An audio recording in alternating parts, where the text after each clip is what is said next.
Hey, Here we what's are. up? How are you, chat? We are two of the Threeflings and me. I'm Jess. And welcome to, like I just said, wow. Are you the chiefling? Because you're the chief Yeah. tiefling? I would love to be the Chiefling. All right, yes, it's canon. Yes. I am the Chiefling of the Threeflings. Would that make Jazz the cheerfling? Mm-hmm. Yeah. Behind the scene fling. Oh, my water tastes like sink. Ugh. No. Anyway, we are doing a little bit of irregular episode tonight because I was originally not supposed to be here, and then as it turns out, Ink is not here, so we are missing our Ophelia. But we're gonna do Meet the Threefs with some of the questions that very few of you posted to us on Twitter. Oh no. And some of the like create your own character, tell me about your character questions. So without much further ado, and also you can support our Patreon. It's down in there. Oh yeah.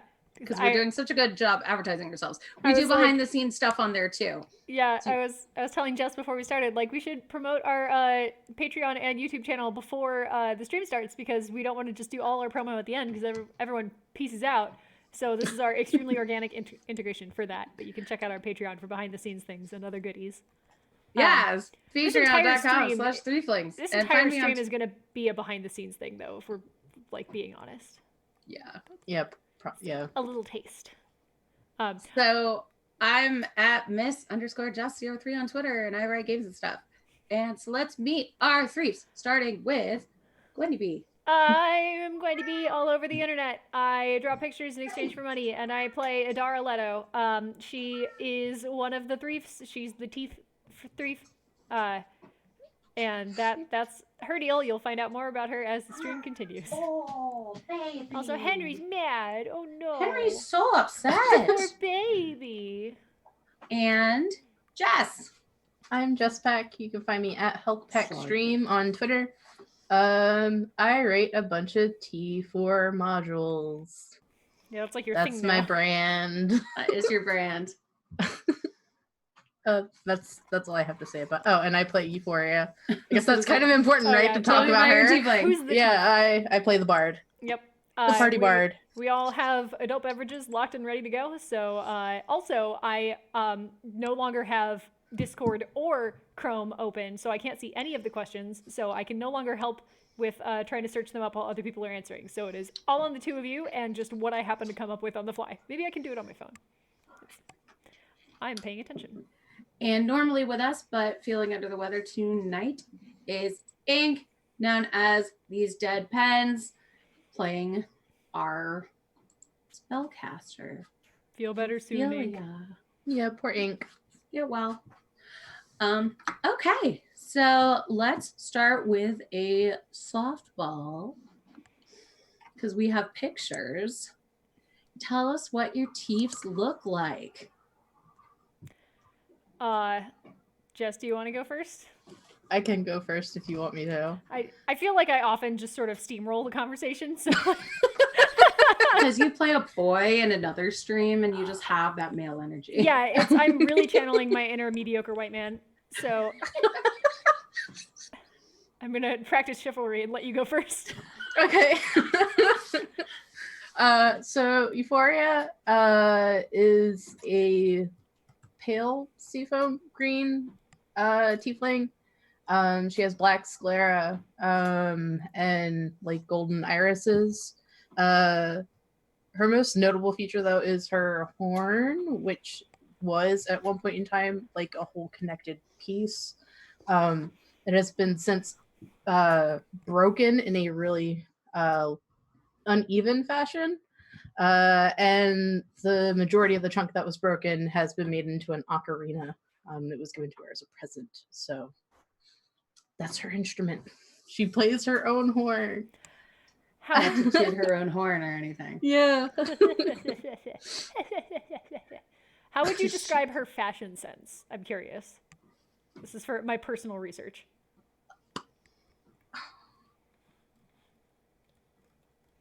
Fantasy punk chic. I think that's how we described it before when we were Good. trying to decide what type of outfit to put her in. Good. Yeah, because I put her in a crop Or denim the- vest and was like, all right, this is for a very specific subset of fashion.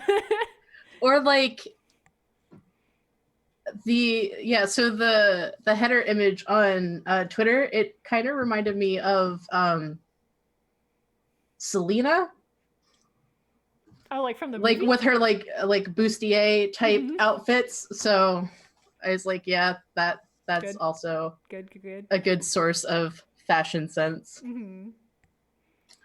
What happens to her when she gets in the water? Oh. She sort of goes through a morph where she just ends up becoming a little bit more round. Yeah. So like her tail isn't the thin it isn't like thin, it ends up becoming more like stout, kind of like an axolotl tail. Cute. Yeah. I love it. I love her. Yeah. All right, tell us about Adara. What's she Okay. look like? What'd she wear? Adara is tall and like just made entirely of lean muscle. And teeth. And teeth. She is like a dark sort of denim, like desaturated navy blue color. Her eyes and teeth glow like amber in low light. And her horns sort of twirl like up and away from her head. I did a hand gesture that was entirely not captured by the webcam, so like up and We away. saw it. Okay. And she has many a piercing. I haven't decided yet on what exactly her tattoos are, but she probably has tattoos that just aren't like immediately visible. So TBD on that. But she's definitely got a fair number of piercings, including some on her tail, which I think is fun. I love the tail piercings. Thank you. I do too. And she is always wearing something that is either. She's got two modes for how she looks. She's either wearing like comfy fantasy athleisure looks, so it's like, you know, the tank top and like yoga pant sort of thing, but it's high fantasy, so it's fine. Or she is like 100% maximum glam. It took her 4 hours to get ready, and you will appreciate it. Sort of look with no in between. So that's her vibe. And she is also just armed figuratively and literally to the teeth, because that's her one skill set, and she's just doubling down on it. And for point of reference now, I can toggle back over to the pre-roll image so you can see.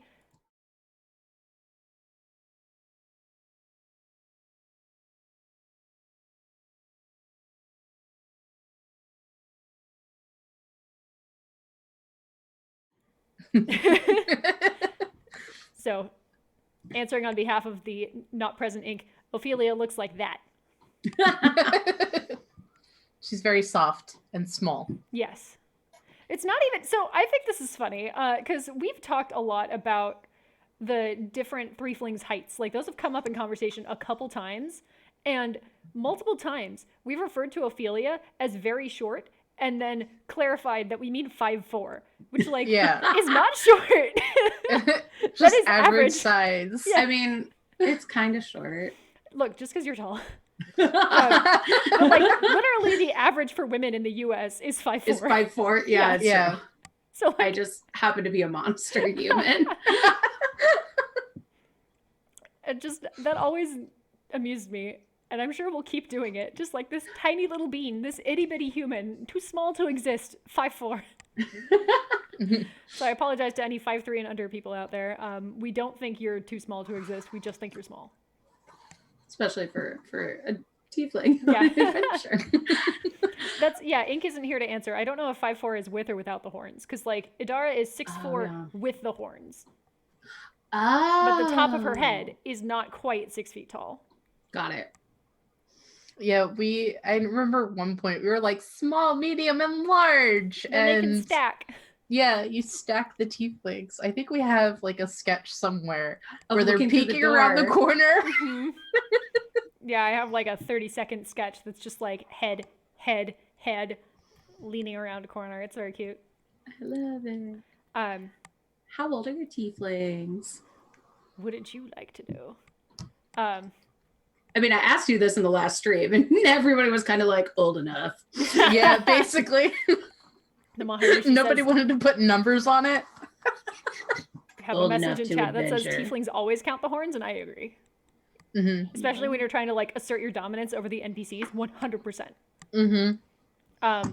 So Idara is 27. Okay. Idara's actually from like a Pathfinder game I played at home, and then I've kind of like revamped her for 5e. So in that game, because Pathfinder tieflings work differently from 5e tieflings, she's 27 but looks younger because tieflings age like half elves, where like they just stick around for so much longer. So she looks like she's in her early 20s, but she's not. She's in her late 20s, and the discrepancy will only get wider as time passes for that version of Idara.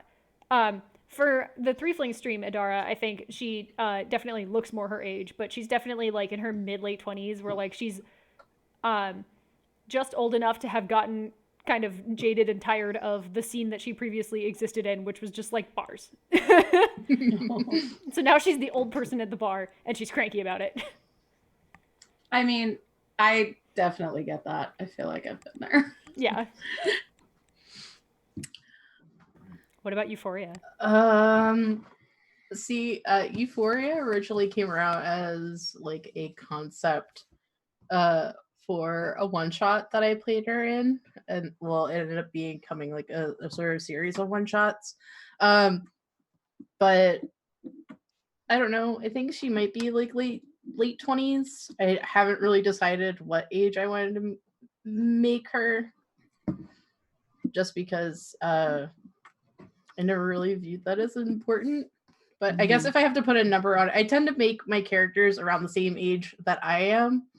So it's normally, I think like the youngest one I have was the first one I ever made, which was like 24. And then they've just kind of aged with me. Yeah, they age with me. So I guess Euphoria would be like 27, 28. That's Sorry, right. that's Henry.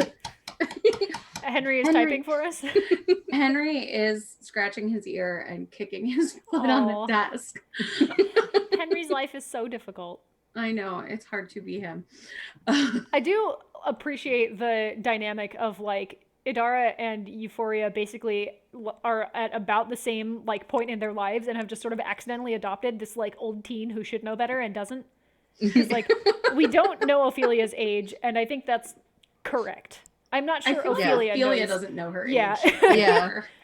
But it like, I don't know if she had graveyard birthday parties. Yeah, so we've just sort of like stumbled into being the two legal guardians of this like mystery graveyard child, but she looks older than like she shouldn't need like adult supervision probably. But she does. But she's like secretly 50. Yeah. Like I would believe Inc. if they said anything about Ophelia's age. They'd be like, oh yeah, she's 14. And I go, sure, makes sense. They'd be like, yeah, she's 22. Okay, makes sense. It's like, she's 35. Okay. Like, all right. Yeah, makes sense. Yeah. I could see it. So I asked this on Twitter, but what is your tiefling's favorite snack? It's a trap. No, the other one was a trap. I thought that was the trap and not like your best and worst memory. Yeah. No, that's also a trap. All of it. Favorite snack, Anytime your though. DM asks you something, it's a trap. I was just trying to stimulate some Twitter cues. Oh, yeah. All right. I need to mull over this, but I'm an out loud kind of thinker, so I can just ramble if you don't have an answer, Jesspack. But if you do, I don't have one first. immediately because I have to think about this too. Okay. Favorite snack. Does like, this mean like favorite snack on the road, or are we talking about just like favorite snack? Like we walk into a tavern and like this is the food I have to order. I would say like your comfort food. So more like a meal, or like meals are on the table. Sure. Okay. Just like your favorite thing to eat. Mashed Maybe potatoes. just because I snack all the time. You're just like, I'm hungry. Tell me about food. Yeah.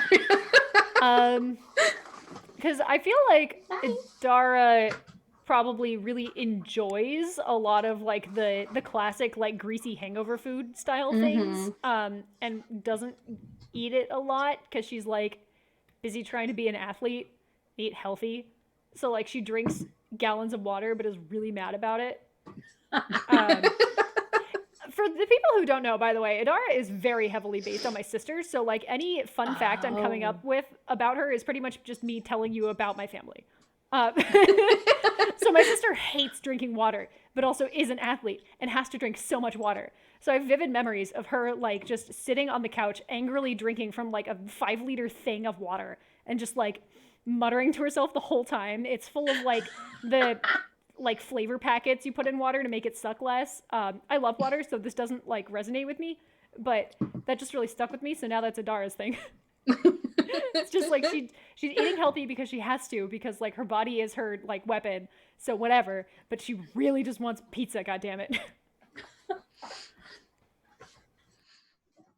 I think any type of like comfort food for Euphoria, because I guess the backstory I gave her, she grew up in a halfling community, so I guess it would just be any like large portion communal meal, like obviously I said earlier, like mashed potatoes or like stuff like that with, but it'd probably be like some type of potato based food. Oh yeah, she's probably super spoiled with halfling food. Oh my god. Yeah, it's like very really good filling food. and yeah.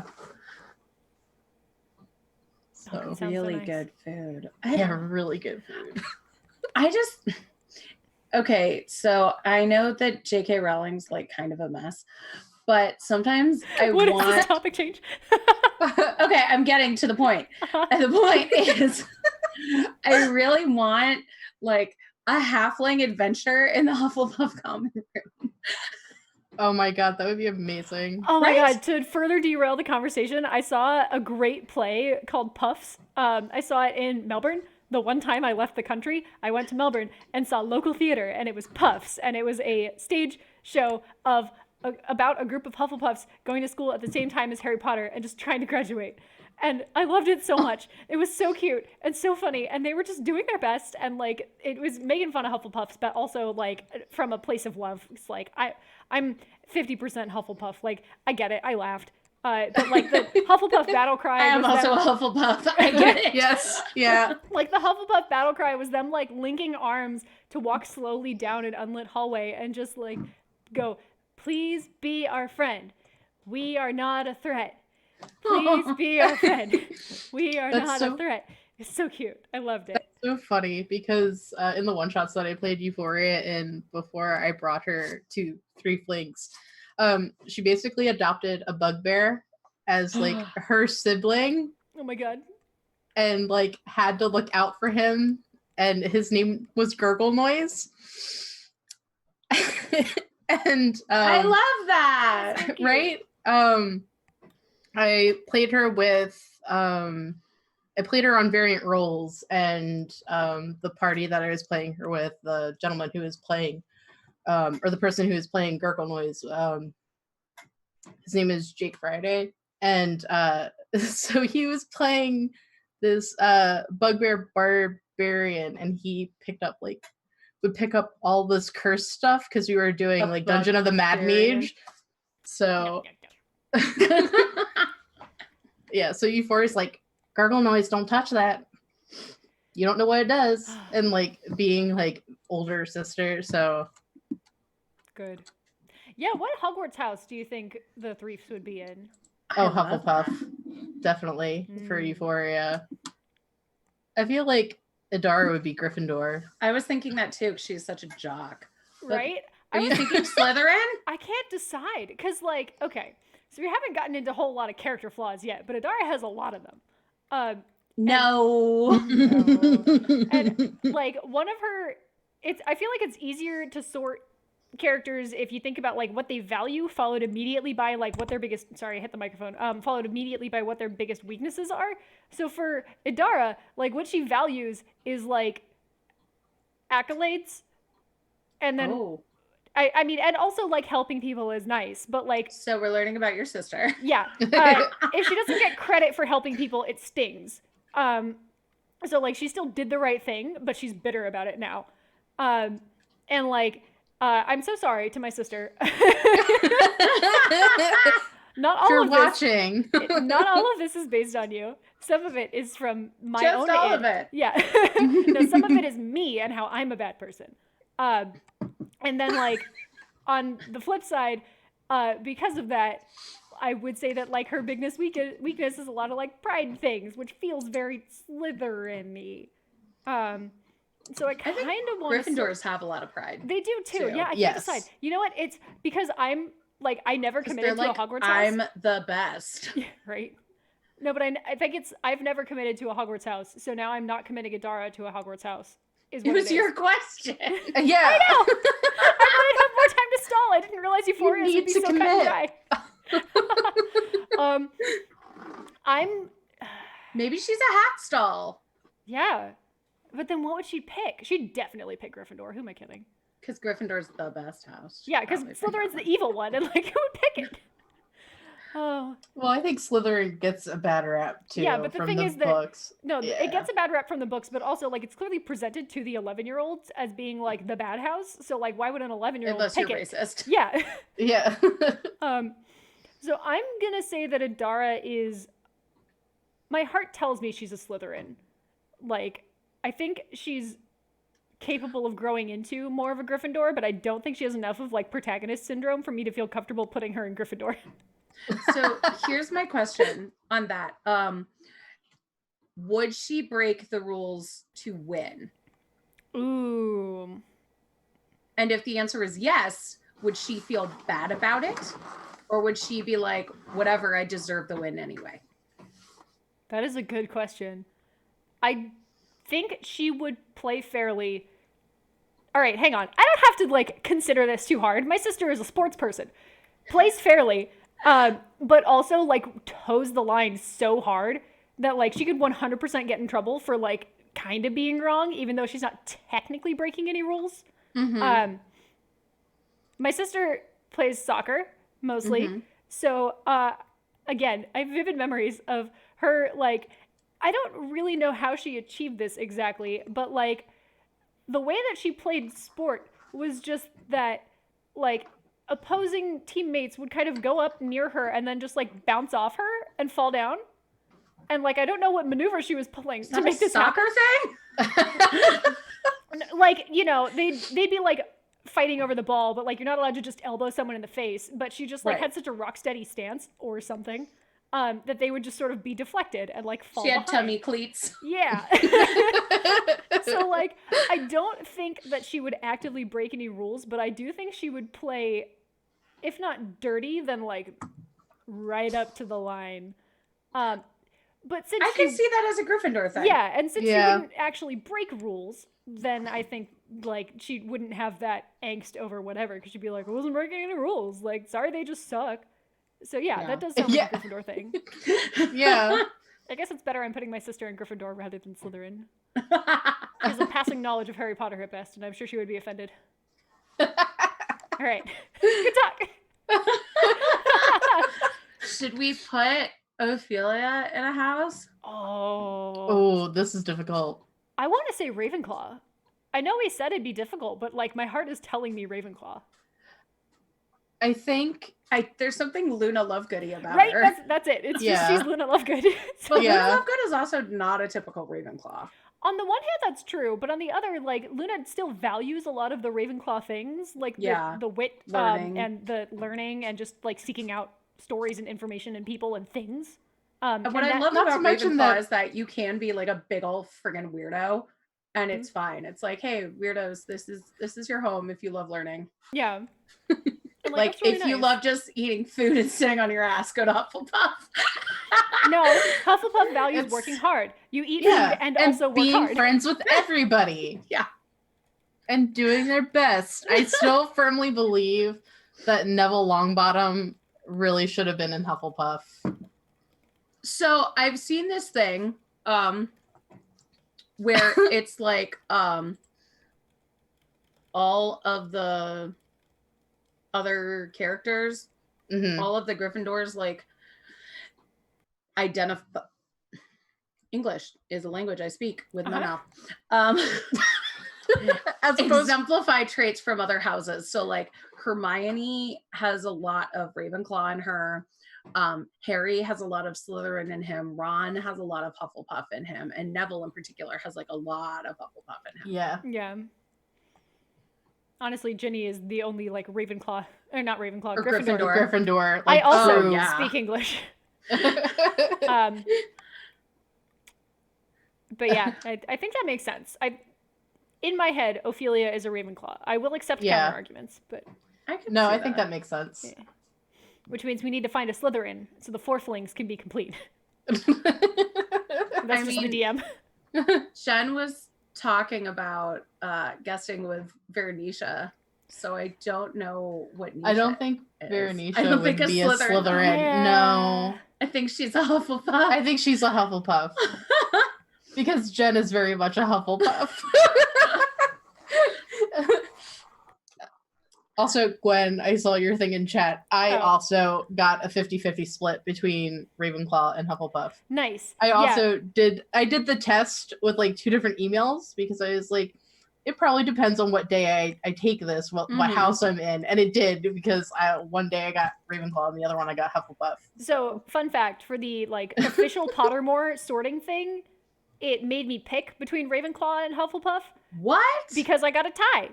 And then I was like, maybe it's just the questions they asked. So then I took like somebody compiled all of the Pottermore test questions. So I took the full thing and I literally got 50-50 split. So I can't stress enough that I'm a Ravenpuff and I refuse to hear arguments otherwise. Or a Huffleclaw. I prefer the term Ravenpuff. Paul says he can do a cute. Slytherin guest spot. I would accept that. Also, hello, Paul. That's spicy. Hi, Paul. But yeah, Chat, like put your cues for the Threefs in the thing if you want less. We're open to more Threef questions, but we do have many to keep us occupied. But feel free to ask ones. Yeah, I got Ravenclaw on like every non-official quiz before Pottermore came out, and then Pottermore came out and put me in Hufflepuff, and I was like, "That's wrong. I'm smart." And so I opened a new account, like got a different email address, and got Hufflepuff again. No, it's destiny. So I had exercise in humility, and then like actually had to consider my values. And so, I'm a social worker, so Hufflepuff definitely makes sense. But also, Hufflepuff doesn't get a fair like rep in the books, I think, because Hufflepuff's like a really good set of like values to reinforce in kids. And yeah, they're introduced as the dumb house. I know, which sucks. Yeah. But honestly, like I remember watching Ginny D, the cosplayer. She has a YouTube channel, and ages ago she did some video on like why you're not a hybrid house, and I was like, I enjoy your content and we'll click this even though I'm a Ravenpuff and you can't convince me otherwise. And she basically said, you know, first of all, they don't exist, so you have to pick one if you're going to Hogwarts. And I was like, that's fair. I'm not going to Hogwarts. I missed my letter. It's not coming. I'm a little old for Hogwarts. Yeah, she also basically said, like, everyone has all of the characteristics. It's just a matter of what you value the most. And I think that's a good way to think about it if you're, like, trying to tie break something. Is just, like, you know, let's assume that you are all of the good things. Because it's hard to pick, it's hard to be like, no, I don't have this positive personality trait. Right. But picking like what you value the most in yourself and in other people, and then also kind of counterpoint to that, it's easy to spot your own flaws. So like the flaws that are applicable, I think definitely help more with sorting, as opposed to just being like, well, I have to be in Ravenclaw because I'm smart. Like you can be smart and be in any house. It's okay. Yeah. That said, I am still a Ravenpuff. She did not change her mind. If she ever sees this, you make great content and I love it. But I don't care. It's still a Ravenpuff. And that's okay. So back to away from Harry Potter. Yeah. What's something your Threef is most proud of?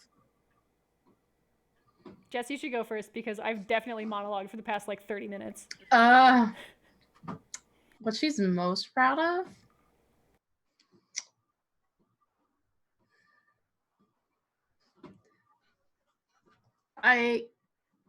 guess making the decision to leave the town that she was raised in and going, like, making the decision to go adventuring, because it's not like she had anything particularly tying her to her hometown. I mean, she was adopted and raised, like, communally raised by a bunch of halflings. So she doesn't really have, like, one specific set family that she considers her family. They all kind of raised her, and she didn't really have any sort of special bonds, but it still takes a lot of courage to decide, you know what? Maybe this isn't for me, and maybe I can find the something for me somewhere else, and leading her to go on an adventure. And I guess her most proud thing would be, like, her, like, getting to that town where they went to the festival, deciding, you know what, I think that this might be for me, and just following Adara and Ophelia.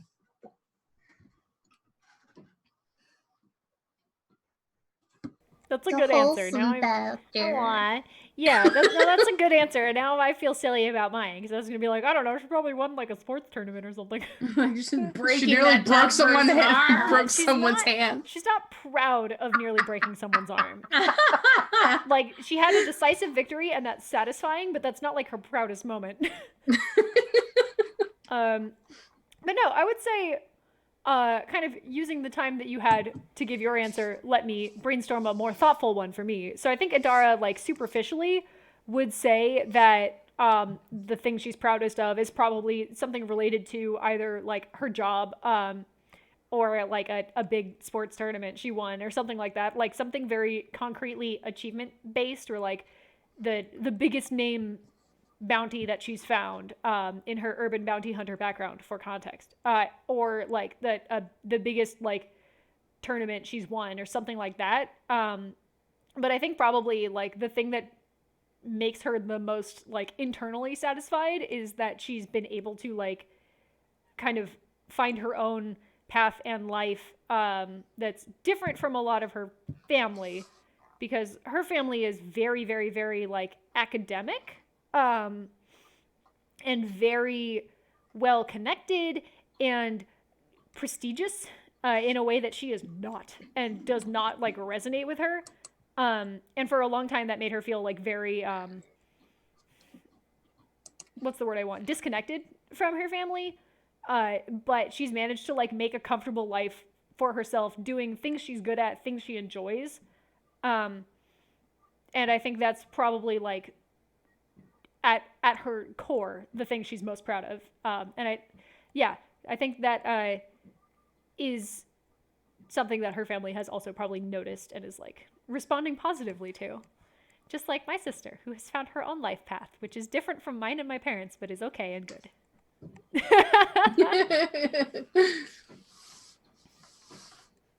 I like those answers. Yeah.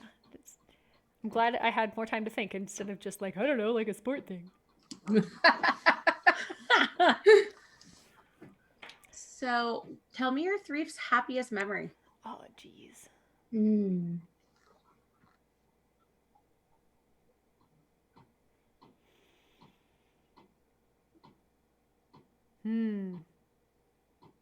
Probably getting for Euphoria, probably getting her ocarina.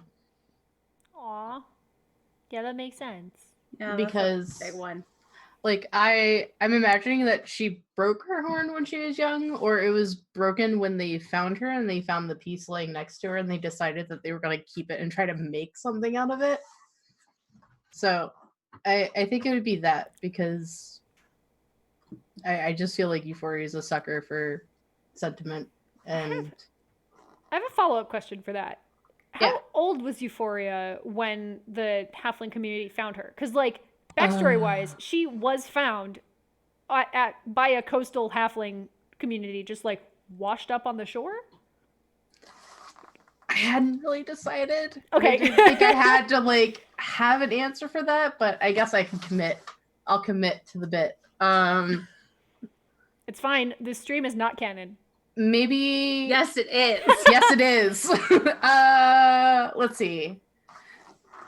I guess maybe when she was, like, a toddler. Okay. Does she remember anything before that?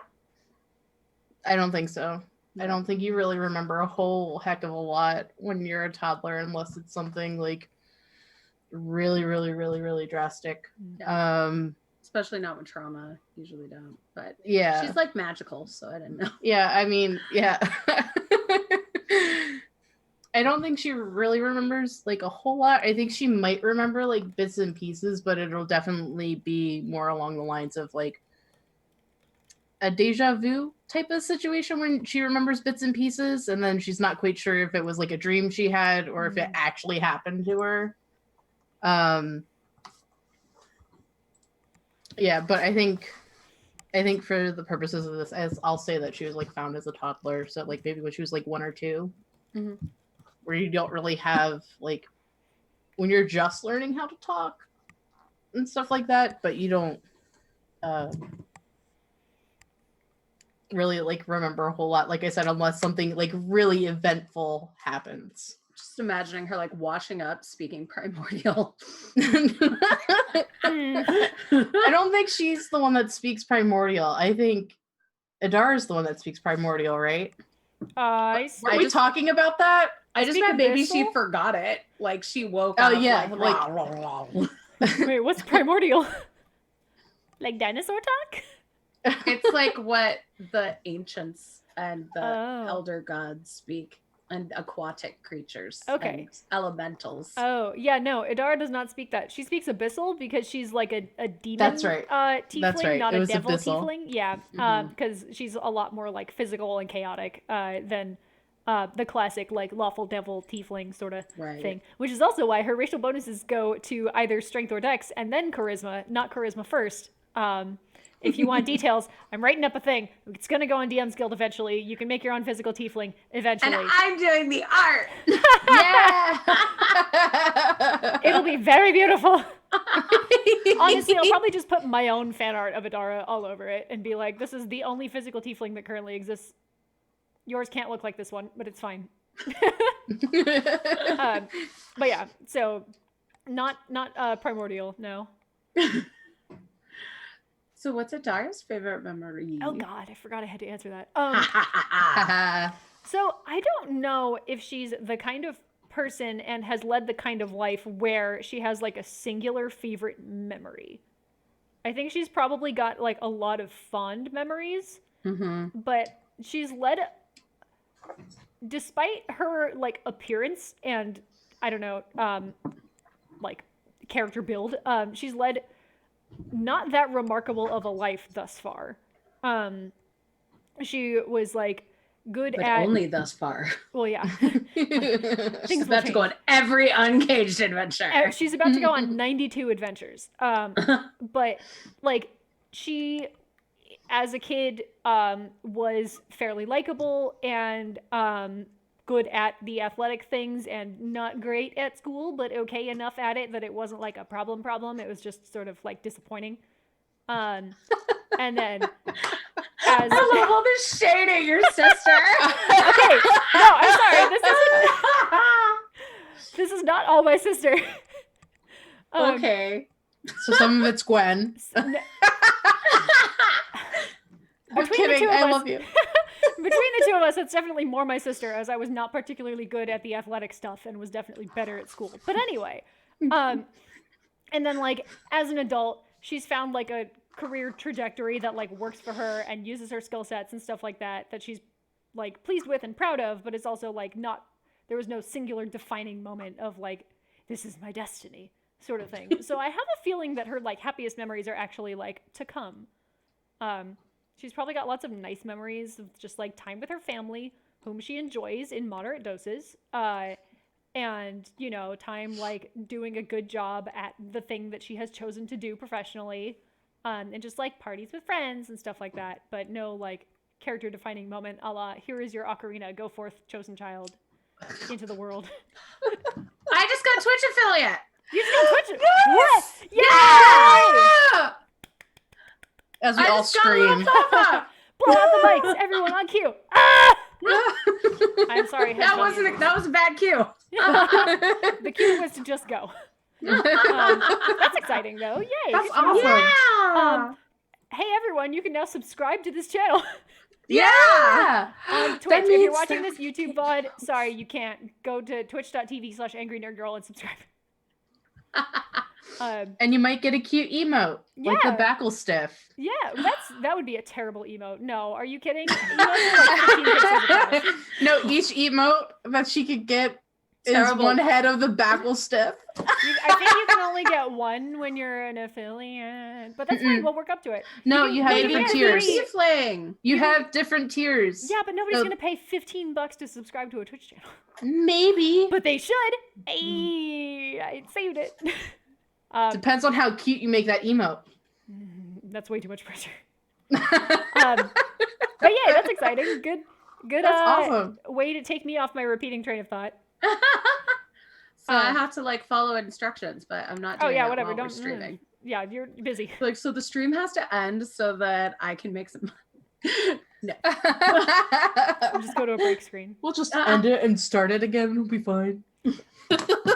So you can't subscribe now, but next time. Subscribe next week, Fridays at 8 p.m. Eastern Standard Time. We will be here and actually playing an adventure then. So Yeah. you can swing by and subscribe. From the forest they fled. Yeah. It's gonna be great. Yeah, I did art for that. And I definitely don't remember any of the adventures, so it's fine because I don't know any spoilers for sure. I'll just take a back seat. So questions for your so we talked a little bit about values with the Harry Potter stuff, but what would you say is like your Threef's biggest value? Like what drives your Threef? Ooh, I have a follow-up question to that as well. That came from my Pathfinder game last week that I will just help me remember that I've got a question. I don't want to derail this one, but just I have a follow-up question for after we've answered this one. Okay. Sorry. Is it about an aboleth? No. Okay. So is anybody I forgot Yeah. the original one because I was thinking about mine. Okay, What do we what value? is your Threef's value? What drives your Threef? Okay. For Euphoria, I guess it is approaching others who are not like her with a bit of an open mind. Like just like that's something I wanted to keep consistent from like the different iterations of Euphoria is like she doesn't inherently think that anybody's bad depending on like what their race or their background is. Like she leaves it up to the individual person, if that makes sense, to I guess for her to make like judgments on. That was something that I kind of liked what I did with her when she was in that one shot with the bugbear that she ended up adopting, and he was like a sibling to her. So that was like something I wanted to keep constant, and it seemed to fit really well with what we were going to be doing with traveling through all of the Uncaged adventures, and especially her making the decision. Well, not that she mentioned it out loud, but I know I mentioned last time, like, this is her decision that she wants to, like, catalog these stories of the different people that they interact with, and most notably the different monsters that they interact with. So that's probably, like, the biggest thing and the biggest driver for Euphoria is, like, cataloging the stuff and making sure that the other people are aware that, like, even though someone is a certain thing, for instance, like a tiefling, doesn't necessarily mean that they're a monster. It's not like they asked to be born into what they are. It's just that was a series of circumstances, and just because you're being born into something doesn't automatically make you like a monster. Like there's obviously like actions that come with being a monster and or a villain. So that's something I kind of want to keep consistent for Euphoria, if that makes sense. Mm-hmm.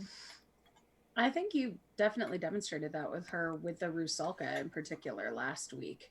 Like, instead of killing her, like, you are actually able to bring her back to herself and let her, you know, you talked to her like she was a person, even though she was wailing on Adora.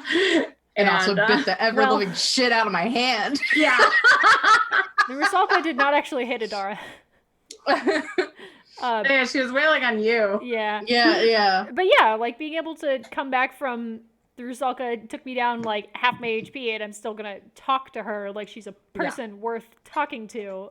Is definitely like, I think a huge point in favor of Euphoria. Like she's very strong in those like convictions, and you know, proven to be right. But yeah, she's already done such a good job just like connecting with people, that I think is really nice. And definitely think our group needs, because like neither Idara nor Ophelia has the emotional maturity to navigate a lot of like complex NPC interactions, I don't think. Not in definitely like a long term sense. Like they could do it in the short term if necessary. Like Ophelia did it with the kid. Mm-hmm. So she was really good interacting with the little boy whose name child. I've forgotten. Sasha. Yeah. Sasha, that's it. It's like Ilya, that's not his name. I think that was a name I used when you asked me for the entire hunting party, though. We love you. You're welcome. And like Idara being able to talk to Victor when she sat down with him, because they were kind of on the same level emotionally. I feel like that went worse than it would have with anyone else, though, because Idara and Victor was just like, hey, give me information. Like, no, buy me a drink first. No, why do you want? No. And then they're both just like, you do this a bit. And just start getting madder and madder at each other. What Like, I love fuck you, I'm about not it is gonna do that what you he want. was like such a curmudgeon, and Ardara is like a curmudgeon but young. 100%. Like he's who she's gonna be in like 50 years. Oh, 100%. Just like that dynamic of like, fuck you, I'm not gonna tell you what you want unless you buy me a drink first. Fuck you, I don't owe you anything, old man. Just like escalating back and forth. I was like, I am the worst person to be talking to this guy. Why is this happening? I mean, I don't think Euphoria would have been any better, like, talking to the curmudgeon, because I feel like that's where her patience would fall short. I feel like life's why too are you short for intentionally this. difficult? Yeah, like, life's too short for this. Why do you have to be this way?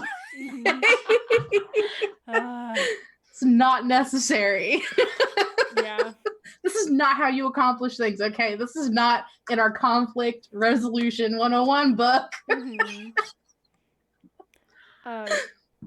Yeah. So Idara's value. So I feel like Idara values like a set of personality characteristics that she does not necessarily possess, but like values or like kind of would like to have, and therefore either like can appreciate in other people or possibly envy in other people, depending on like how good at the thing they are. But like she values composure and like intelligence and being able to like be a calm, rational, like in control person. She values like the concept of authority. She often doesn't like people in charge, but she likes being the person in charge. It's like if somebody's in a position where they are the boss of her, she hates it. But if she gets to be the boss of someone else, then she's just like, great, I know I'm right. Like, you have to listen to me now. Haha, sucker. So I think she values That was that. basically me babysitting my nieces and nephews as a kid. Like, I'm in charge, kids. So yeah, like, or like when you're the cousin who gets put in charge, you know, and you're like, no, and then they're like, oh, and everybody pay attention to Jess. She's the one in charge, and you're like, well, my time has come. Yeah, but I think like that's what she values is a lot of like the kind of composed, like rational persona that she's been like brought up to see as like a good thing. And so when she sees it in other people, then she's a little bit like, oh, they're better than me because they can do the thing that I'm supposed to be good at, but also suck at. But she recognizes that it's like a useful, valuable thing. So she does also like aspire to have that more in herself as well, if that makes sense. In terms of like why she's adventuring, I definitely think that falls more on the She grew up very, very skilled at certain things and is now like, well, I can solve this problem basically single-handedly, so I guess I'm just gonna go do it because someone's got to do it. So like for why she's on the adventuring path, it's definitely more of in that line of like, I'm very good at this and I get to be in charge of it to an extent. Obviously, like the party is a group thing, so like we as a group get to be in charge of that like solution, and she likes that aspect of it, being like the person to go solve the problem. But yeah, hopefully she'll become more like altruistic as time goes on. but right now she's just sort of like, I'm great. You're welcome. So that's something that I like love about this group. I feel like there's a cliche that to adventure you need the tragic backstory, because they're like, if you didn't have a tragic like if you had a happy childhood, wouldn't you just stay home? Mm-hmm. You know, not if your family's all fucking nerds, right? And I feel like it's not true, because there's always like people who want to go do something. Like there's always someone who wants adventure in the great wide somewhere. Yeah, who wants it more than they can tell. Yeah. And so I just love that, you know, you're not adventuring because you're miserable. Yeah. You're adventuring just because it seems like fun. Yeah. Gwen, reminding you of the question you had. Yeah, thank you. Paul said in chat, you say nerd like it's a bad thing, and I replied, Idara thinks it's a character flaw. An endearing character flaw, as her entire family is huge nerds, and clearly like... So is her adventuring party now. Her adventuring party definitely seems to be headed that direction. So she feels like equal parts protective of and just like, not disappointed in, because it's not quite the right word, but just like resigned to, I guess. Once again, being like, if I leave them alone, they're going to get bullied so hard. Like, I can't leave them alone. Nerds have found me. Everywhere I go, everywhere I go, find me. Everywhere I go, nerds are in peril. She's like, I'm just releasing this energy. Yeah, so like she definitely thinks that nerds as a concept are sort of like something to be both perplexed by and also protective of, but like does not compute, do not relate, but also like you should be safe and happy. Yeah, so the question I had was like, I guess for both of us, I don't have an answer for this for me, so I'm gonna have to mull it over. But like something that happened in my Pathfinder game is one of our characters who's like an accountant asked an NPC starting a business what his 5-year plan was, and the NPC turned it back on him. Like, what's your 5-year plan? And I just thought that was an interesting thing that kind of went along with like the what are your values, but it's more of a literal like, where do you see yourself in 5 years? Like, what are you working toward? It's like a college essay, right? God, I hate those. But like it's something that's kind of interesting to think about for like a roleplay character, because like what do they actually want to have happen to them in 5 years? That doesn't have to be something that they're like working toward necessarily. Because like if I think about where I want to be in 5 years, some parts of it I'm actively working towards, and other parts of it would just sort of be like, man, it sure would be nice to have like $2 million but in 5 years, but like, is that going to happen? No. Am I doing anything to make that happen? No. So like, it's just interesting to think about like what the characters think their hypothetical future, near to moderate future selves would like have achieved, or where they would be in life. So that's posed to both me and Jesspack, and I will now think very quickly.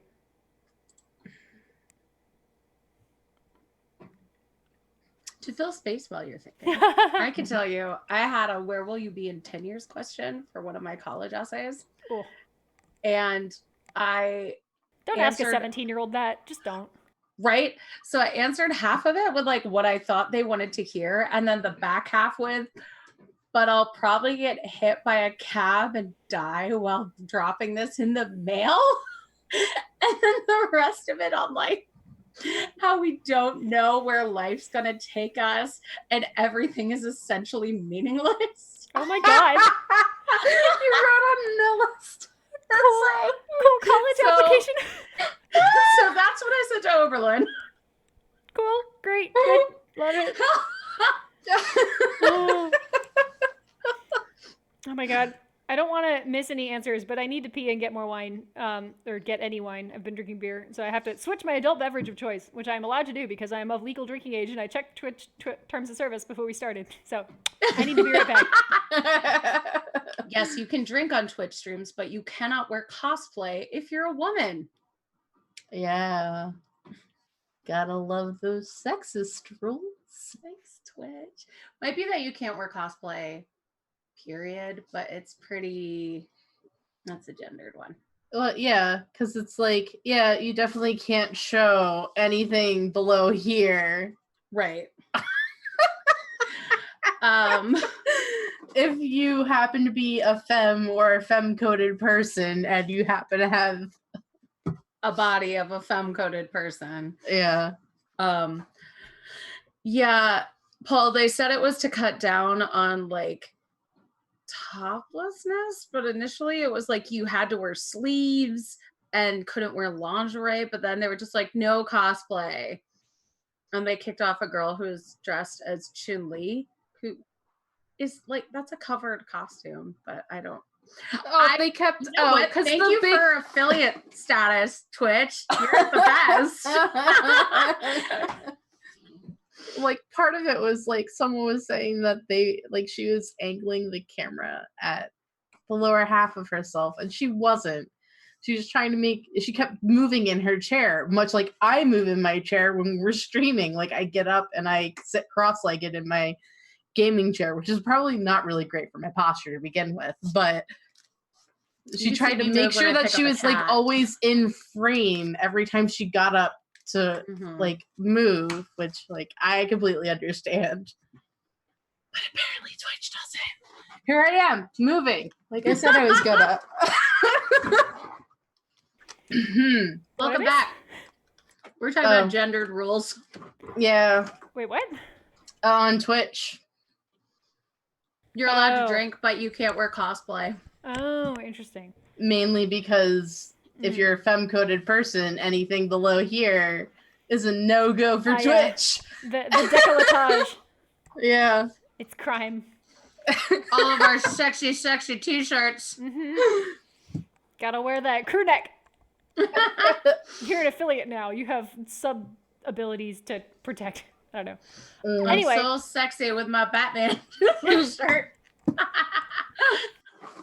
So, did you did. Answers. Yeah, answers. Oh, yeah, that's right. I was waiting till you came back to answer. So, I guess Euphoria didn't really have a plan before she got together with Adara and Ophelia, but having made her decision last week to decide that she wanted to catalog the adventures and show that, like, even though people might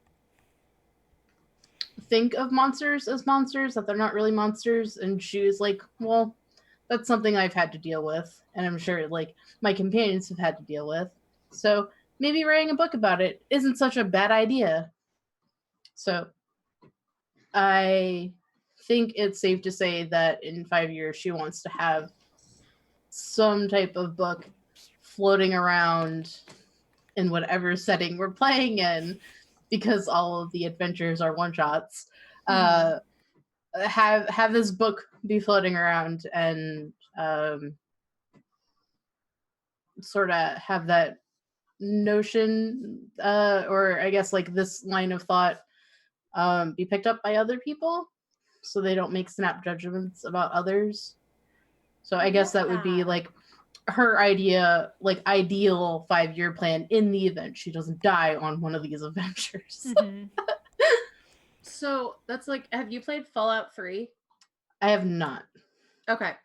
There's a character in it who sends you on like 10,000 fetch quests. I'm going to make anyone who watches this later angry because I can't remember her name. I think it's Moira. But her like big thing, she runs a shop and wants to create the definitive guide to surviving the wasteland. So she sends you out on all of these like asinine tasks like to blow yourself up and to get attacked by 50 monsters. Just to make sure you could survive so she could write this book about you. Exactly. To be like, how are these things survivable? How did you do it? And Cool. she's so excited because everyone she's said to do it dies. So when you come back, she's like, oh, good.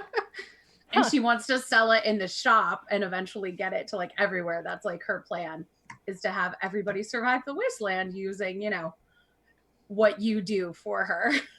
I mean, that's nice. Well, I mean, it's a two-sided, or it's like a double-edged sword, right? Because she's like writing this guide on how you survive, but also she's not the one doing the surviving. She's sending other people out to do the surviving for her. So you're kind of like, are you really that good though? Are Like, you just dick? Is she paying you to be like a consultant? She is paying you. She pays you a lot. That's good. Yeah, I mean, that makes it a little less bad, but... And she upgrades your equipment and gives you like discounts in her shop. I think it's been a long time since I played Fallout. Yeah, so that's a little bit better, and it doesn't sound like too terrible, but also... Yeah, it's funny. There is one option though where the town that she's in can get blown up. And so I did not do that option, but I saw my partner do it and I was like, oh no, you can't finish those quests. And the quest doesn't go away. And I was like, huh? And there's a type of character in Fallout called the ghoul, and they're like people who survive radiation. Oh, no. And then it heals them. And then you see her as a ghoul and she's like, you made it back. She's just like a revenant now. Like her one thing is that she's going to write this book. Yeah. Oh. Jeez. She's like, nobody comes to the store anymore. It's nice to see you. Thanks for hanging out. Great. So I guess Adara's 5-year plan. I guess Adara's 5-year plan would be like, she doesn't have a plan per se, but in terms Does Adara make plans though? Not longer than like the next day. Like, I feel like she's a reaction person. 100%. Yeah, definitely a reactionary as opposed to like a planning things out. Oh yeah. So when she thinks about herself in the future, she's got a lot of things that like, it'd be nice if, and I feel like those are like, it'd be nice if she had like progressed in her career, perhaps was a more notable bounty hunter or whatever. She thinks it'd be nice if she had like a partner to settle down with, like whether that's going to happen in 5 years or at all, like who's to say? But like, that's, you know, something that she is open to and feels like, you know, future her when she's like more of an adult would like have access to. And she has vague dreams of like someday when she's like a retired bounty hunter and doesn't want to deal with like the high stakes life anymore, she'll just like open her own dang bar, and then like do a good job because nobody else is doing a good job. God damn it. I would love to go to that bar, by the way. Oh my God. Right? The service would be so ornery. That'd be like part of the training is just like, how much of a dick can you be? Can you double that? All right. When can you start? So like, I think that's kind of where she sees herself in the future is like, you know, when she's retired from the adventuring life. But in terms of like the immediate next 5 years, probably just out doing like something exciting. Because again, she does not plan very much. She's really good at like, here's a specific problem and here's how I'm going to solve it. But if there's no specific problem actively plaguing her, then she's just kind of like, seems fine. Whatever I feel like. Yeah. I'm going to do what I want. So yeah. I kind of love that we don't have Ophelia to answer this question, especially because the other Threefs don't even know her name yet. I think Euphoria might. Yeah, I don't think Euphoria ever really asked her, but I think that Euphoria has enough social understanding to have overheard Ophelia introducing herself to somebody else and then just doesn't make a big show about having not known her name previously and just addresses Ophelia. Whereas like Adara is like, yeah, smiling glasses. glasses. Yeah. Well, so here's the thing: is like Adara is very observant.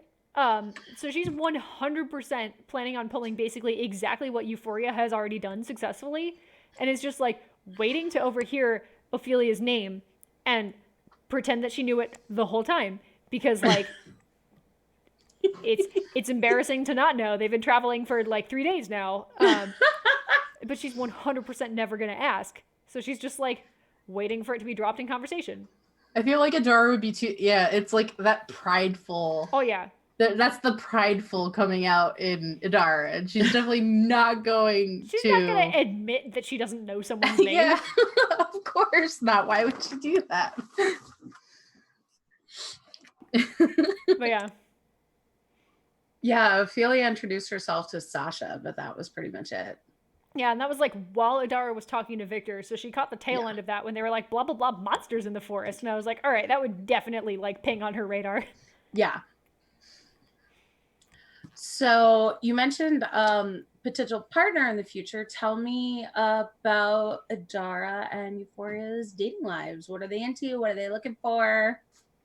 Have they dated somebody? Is there a one that got away? I feel like it is extra funny to try and consider this because, again, I am actively playing Adara in a different campaign where she is actively romancing another NPC.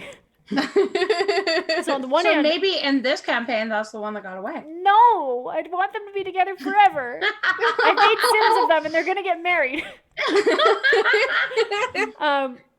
No, but I think Idara definitely like, she's a babe. She's also. She is a babe. She's a babe. She's just also like a lot to deal with. So I think she's definitely like dated around and had partners, and I think she's interested in something that's like a long-term committed monogamous thing, but like it's been hard for her to find anything like that, and she's not particularly willing to like settle. So she historically has been the kind of person who's like, I date this person for a bit and then I find out they suck or we don't match or whatever. It tends to go up in flames. I don't think she has had very many amicable breakups. And she's resistant to flame. Yeah, so it's fine. She resists fire damage.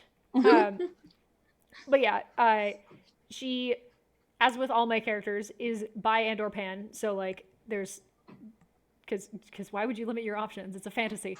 You can do what you want. So yeah, like I think that's probably her dating history. I don't think she's seeing anyone right now because it'd be weird to just sort of piss off for like 3 to 12 months being like, I'm adventuring, goodbye. So presently single, open to partners, and would like to at some point be able to settle down with like a monogamous partner, because I think that's something that she grew up like valuing and that is important to her, is having that like person in her corner. So yeah. Love that. I think with Euphoria, I don't think she's ever really had like a steady long-term partner. I think she's just done stuff just to have fun, because she's just a really laid-back type of person. Mm-hmm. Much like a musician. Yeah. Just like, oh no. But not in a bad, like it's her life. She's gonna live it. I mean, you could die tomorrow, and like, what's the point if you don't have fun today? So, and she's young and hot. She could have a lot of fun. Yeah, she could have a lot of fun with a lot of people. So,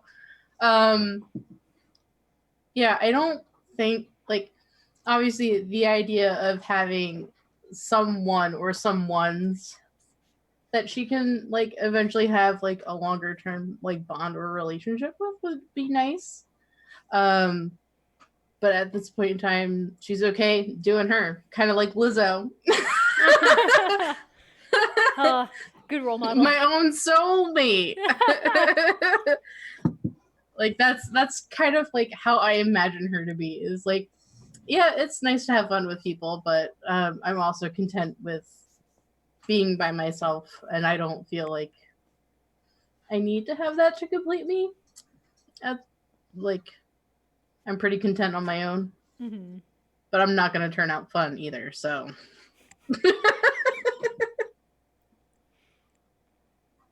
What would be your Threef's ideal pet? I ask as I'm being headbutted constantly by this cat. I know this immediately. It would be the biggest dog. Just like for Adara, just for the Adara, biggest dog. 100% the biggest dog. Also, like she does like not a differentiate. Yeah, no, that's the other thing. She like adores weird dogs. So like again in the Pathfinder campaign, I'm sorry I keep bringing those up, but she has managed to successfully adopt like a tiny griffin. Oh, cute! Our DM found a bunch of like griffin designs online. Someone on Tumblr, I don't remember their username off the top of my head, I'm so sorry. But like they made a bunch of weird animal hybrids for griffins. So there's like do you have the Patu Palace cat? I literally have the Patu Palace cat. Her name is Peaches.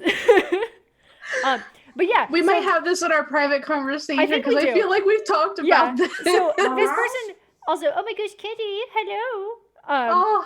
But anyway, the griffins are like, they're some like beautiful combinations. There's like tigers and like eagles and things like that, things that make wonderful griffins. And then the artist sort of at the end of the series was like, and here's an abomination, I'm so sorry, and made a Patu Palace cat griffin, which if you've never seen either of those things, please Google them immediately because they're the stupidest animals that have ever existed. And when you fuse them, they just get even worse.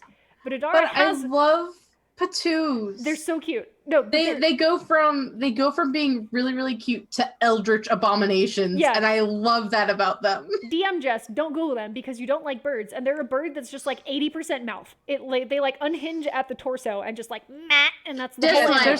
There's a reason. Yeah, there's a reason that they call them frog mouths. Because that's essentially what happens. I found out those are technically two different birds of the same, like... Are they? Yeah. Oh, they're in the same, like, family. Yeah, for sure. They're in the nightjar family. Sorry, I'm a really big bird fanatic. I'm sorry. We'll stop talking about I am the opposite. Point being, though, she's managed to acquire the stupidest griffin that has ever existed. Her name is Peaches. Is it like a spoonbill griffin? Similar but smaller. I can send you, like, a drawing of one. Later, but like, and then palace cats are just like the goofiest animal. They're so cute. But like back half is a palace cat. So that I think sums up Adara's like philosophy on animals is just like the stupider the better, the fluffier the better, and the bigger the better. She will refer to pretty much any four-legged animal as a weird dog. I just saw it. All right, good. I don't like it. I'm sorry. But yeah, so like she wants as many large, fluffy, horrible animals as possible. That is her dream. Is like she wants to retire running her own bar with like a partner TBD, and then just like a whole menagerie of animals. The more awful, the better. Especially if they only love her. That's the best case scenario. Is that she is their favorite and they don't like anyone else. Oh. So, yeah.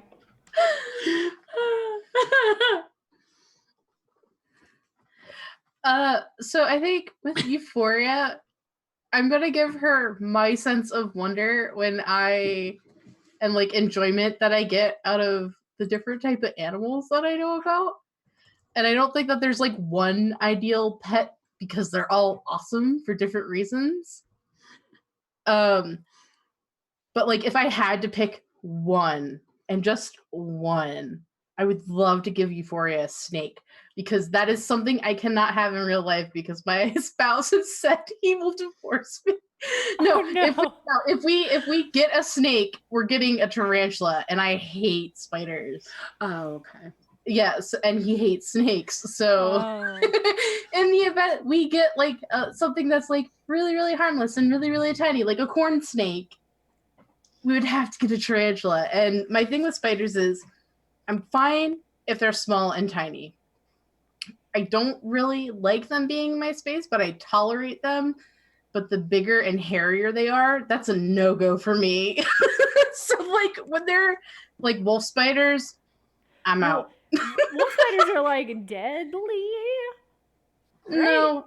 I thought No, they're not. They're not deadly. Oh, okay. I mean, because in New England, where there's cranberry bogs, they're a thing because they're an integrated. Now, this is me being a nerd, plant nerd. They're considered integrated. By the plant primer. Yeah, plant primer. Can't buy it. It's not out yet. So wolf spiders are considered an integrated pest management tool for cranberry bogs. Oh, weird. So what ends up happening is wolf spiders, they don't they let the wolf spiders like live there. But in order for you to harvest cranberries, you have to flood the area in which they grow. They like having wet feet. So what ends up happening is all the fruit floats to the top of the water when it's ripe. Wolf spiders don't like being wet, but they can swim reasonable amounts. And also, in order for people to like harvest the cranberries, they have to put in basically like these pull floaties to like circle them in large batches. And if you're wearing, and in order for you to set these things up, you have to wear waders, which come up to like chest high or whatever. And wolf spiders will climb on the thing that is the tallest, and that will happen to be you, a human. So you get covered in wolf spiders. Oh, no. Which is why I'm so glad I never looked into a job on a cranberry bog in New England, because I would die.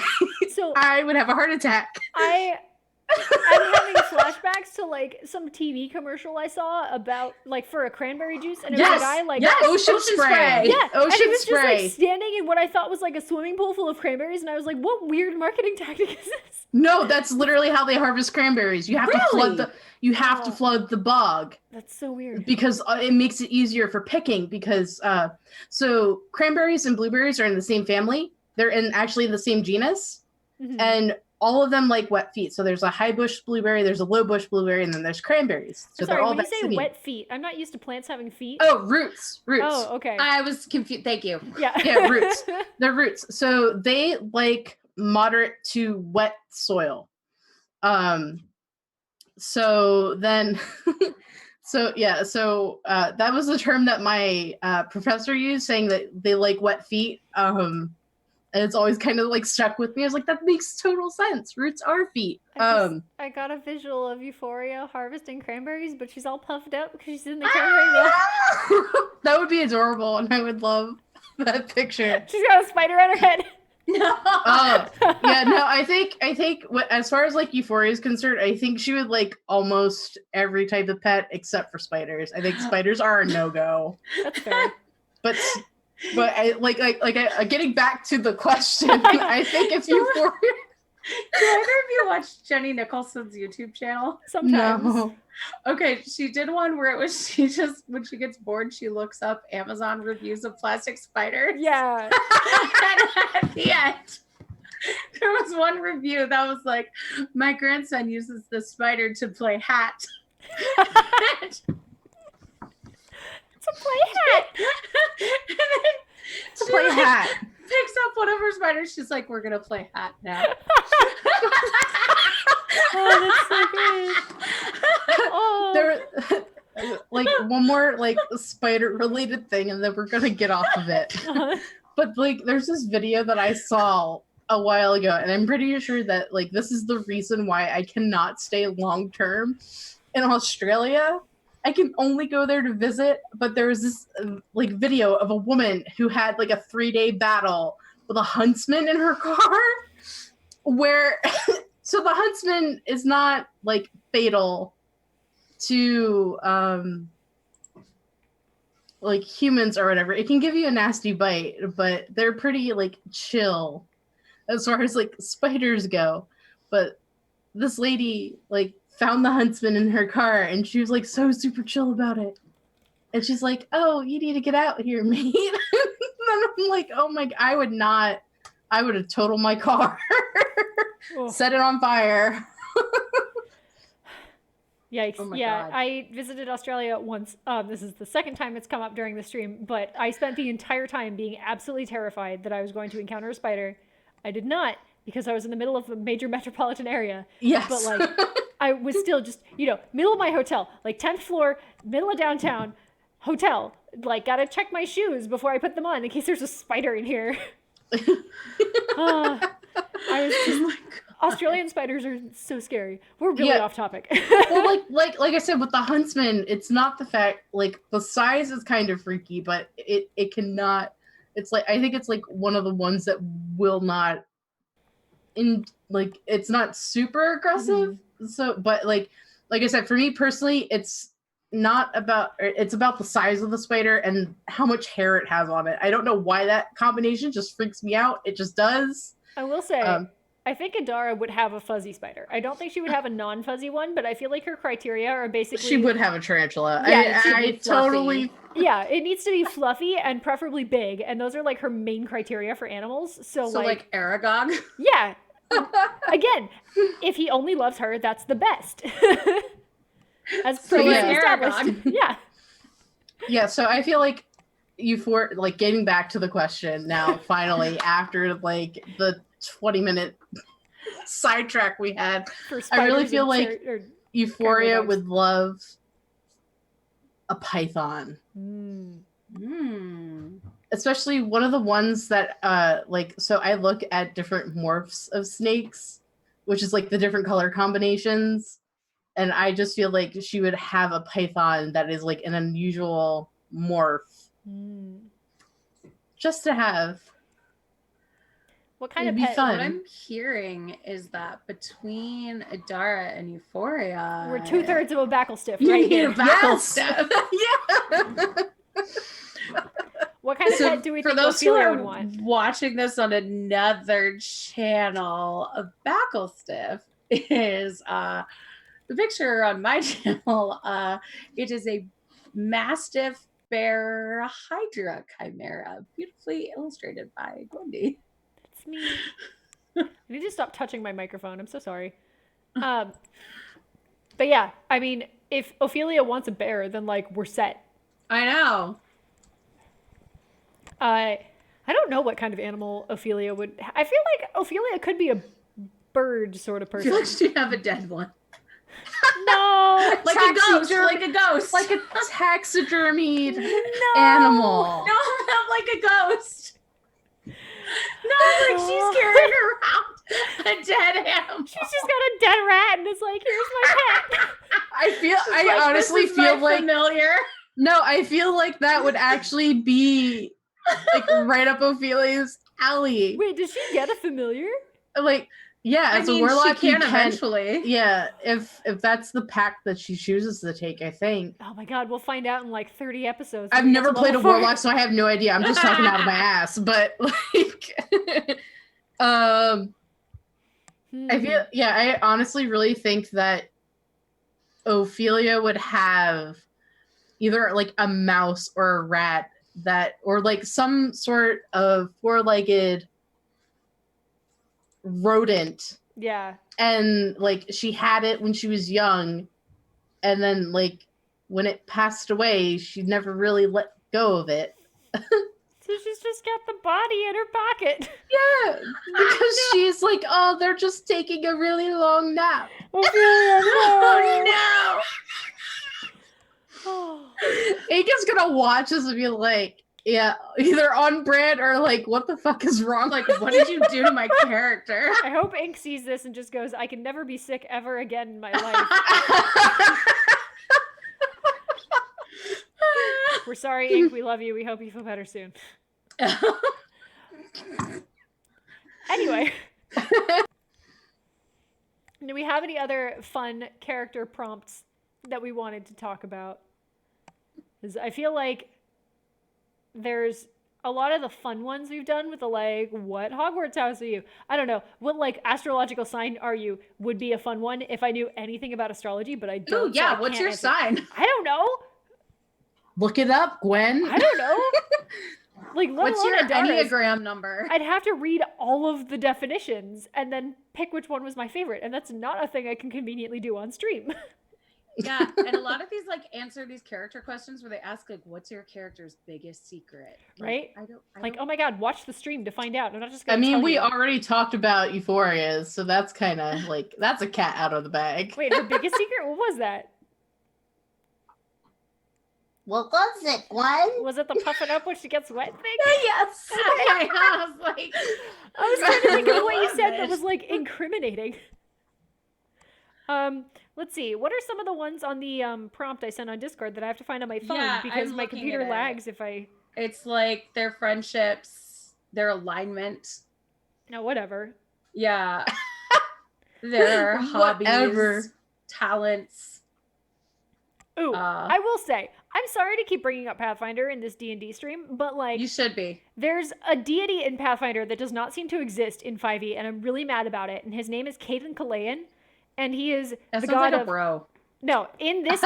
So first of all, You just sound like a bro. Caden. no, his That's origin the story whitest is name Connor. I've ever heard. it's- Caden Kalayan. You don't understand. This is the perfect deity for Adara because Like, in I order. feel like I booked a haircut for him and talked to his mom for an hour to do it. So his origin story is that he is a regular guy who got drunk and then did the deity test on a dare and somehow passed. That So sounds he like is- Caden. Right? So he is the god of, in order, like booze, establishments with booze, freedom fighting, and adventuring. And like, that's Adara. And I'm so mad there's not a deity like that in 5e because that would 100% be like her deity of choice. Is just like, I want the drunk idiot who became a god on a dare because if he can do it, so can I. Not one yet, but we're gonna do a goddesses book. That's true. Yeah. There could be. It could be Adara. I mean, at least that's better than like, was it in Skyrim with Talos, where it was like he was a man and then he killed so many elves he became a god. Yeah, no, that's stupid. I Like, want the one that just like defeated the god tasks while drunk on a dare. That's what I want. Okay, don't I think think that's he's too much to Caden Kalayan because it's supposed to be like, no, you didn't miss the session. Today's a weird session. It's Meet the Threefs and ask us your questions. Yeah. That sounds like, what's his name? The Irish hero who mostly Ooh. got drunk and did a lot of Yeah. Yeah, pretty much that. Wow. I'm so sorry, anyone in Ireland. Sorry, Ireland. It's fine. They're asleep and or at work right now. Cthulhu. You know who I'm talking about. Yeah, that one. But yeah, so That it's one pretty who much got like drunk the- and yelled at gods a lot. Yeah, so it's pretty much like the Pathfinder equivalent of that. So I want a D&D equivalent of that so that Adara can worship that deity. Because I was looking at the character prompt thing, and one of the ones was like, what's their faith? And like, it's weird to think about characters having or not having faith in a universe where like deities are confirmed to exist. But I feel like the way I interpreted it is sort of that she basically pulled out a book of deities, like just a full pantheon book, when she was like 12 to 14, and sort of went, which one's the best afterlife? Like, Okay, which one why do are I you want to calling get me into? out like that? So like exactly that. So Idara went through and was like, out of all the deities, Caden Kalayan has the best afterlife. That's the one I'm worshiping. That's the one I'm getting into. Let's go. But there's no D&D equivalent. So like the closest one I found, I forget it's their name, but it's like a deity of like adventuring, luck, and freedom fighting. It starts with a T, but like that one's kind of the equivalent. Tiamat. No. Wait a minute. No. A good deity of all those things. But like missing the fun alcohol flavor. Tiamat's a good deity. Not that kind of good. Dragons love him. Ooh, we have a chat question. How did this whole deal get started? Asks Quintero PC. That is a great question. That's mostly a Jesspack question. Yeah, I made a joke. I don't know why.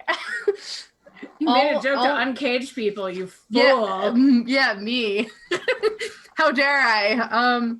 Yeah, I made a joke, and I made so like the joke was, I don't remember exactly how I went about it because it was like several months ago. This was like last year, several months ago. Whereas like, oh, it'd be really cool if we had like, you know, characters that were considered monsters, like tieflings are, go through all of Uncaged, which is all about taking like a feminist approach to monsters that either present in a femme or non-binary way, and just like have them go through it. It's like, oh, it'd be really funny if there were 3 tieflings, and then it would be called Threeflings, because that's the type of humor I have. It's funny because it's a word that sounds like another word. Yeah. So, I guess that's how that got started. And then I had other people who apparently shared my same sense of humor, because they were like, that sounds amazing. Let's do it. And then Jazz decided to take all of us and put us in one tiny box, because we are cats and we needed to be herded. And so she put us in a box.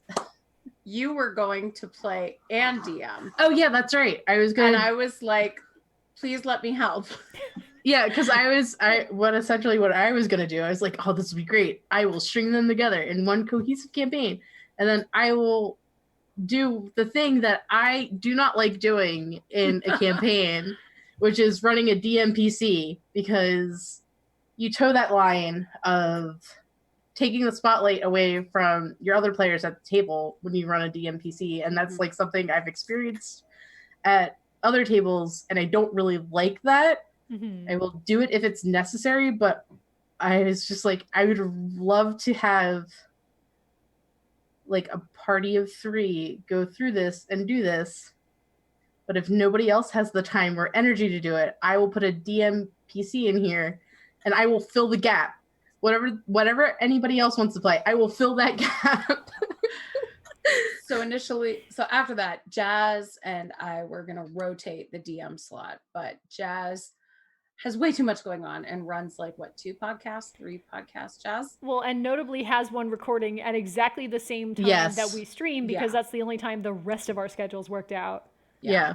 So she's now just sort of like behind the scenes morale. So then I was like, that's fine. I have a channel and I can run them. And I took all of the Uncaged stuff and organized all of them by tier and just put where they all take place. And then Jazz put them all in order that is logical, and also corralled all of us and was like, these are the dates that you're doing these things on. So thank you, Jazz. Yeah, Jazz also helped me make Idara make sense, because in Pathfinder, there's a lot of... I know, I'm sorry. But like she was built for Pathfinder, where there's a lot more like flexibility with things you can do with your tiefling. So like you don't have to make a tiefling be like a charismatic caster.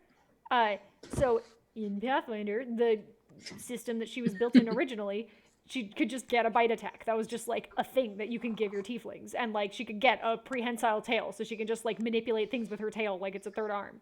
And stuff like that. So I was trying to bring her in because I love her, and my table enjoyed her, and I was like, good, then maybe she'd be good for a stream too. And Jesspack had mentioned tieflings, so I was like, I have one of those.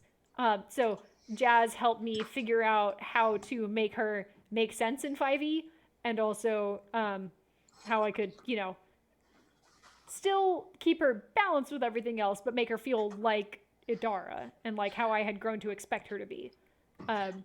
Yeah, so we worked to like swap out.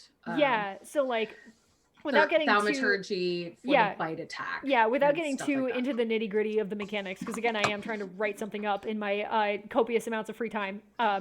She's got like, instead of any of the tiefling spells that she can get, she has a bite attack. She has the Hungry Jaws thing that lizard folk get at level 3, I think. And then at level 5, there's something else, TBD. It's fine, because level 5 won't happen for a million years. And I know it's confusing because there's me, Jess, there is Euphoria, Jess, and then we're also talking about Jazz. Yeah, sorry. But thank you for bearing with us. I've been trying to be good about specifying DM Jess versus Jess Pack, and never just saying Jess, but then I realized now Jazz is extra confusing. Yeah, oops. And Jesspack and I found out that we have the same middle name too, so it's extra fun when I'm muttering to myself before stream, and she thinks I'm yelling at her. Well, and your no, that was a joke. I knew you were talking to yourself, but I thought it was funny to say, "Hey, don't yell at me." But also, like, your last initials are just like the same letter, except one's flipped upside down, and like, yep, it's true. Wasn't meant to be. My long lost twin. Yep. Who's much younger than me. Oh. I'm not that much younger than you, am I? I'm an ancient one. You are not. Shut up. Wait, we got another question. Speaking of names, is there any special meaning to the names you assigned both your Tiefs? So, Euphoria, would you like to go first? So I liked the idea, or like the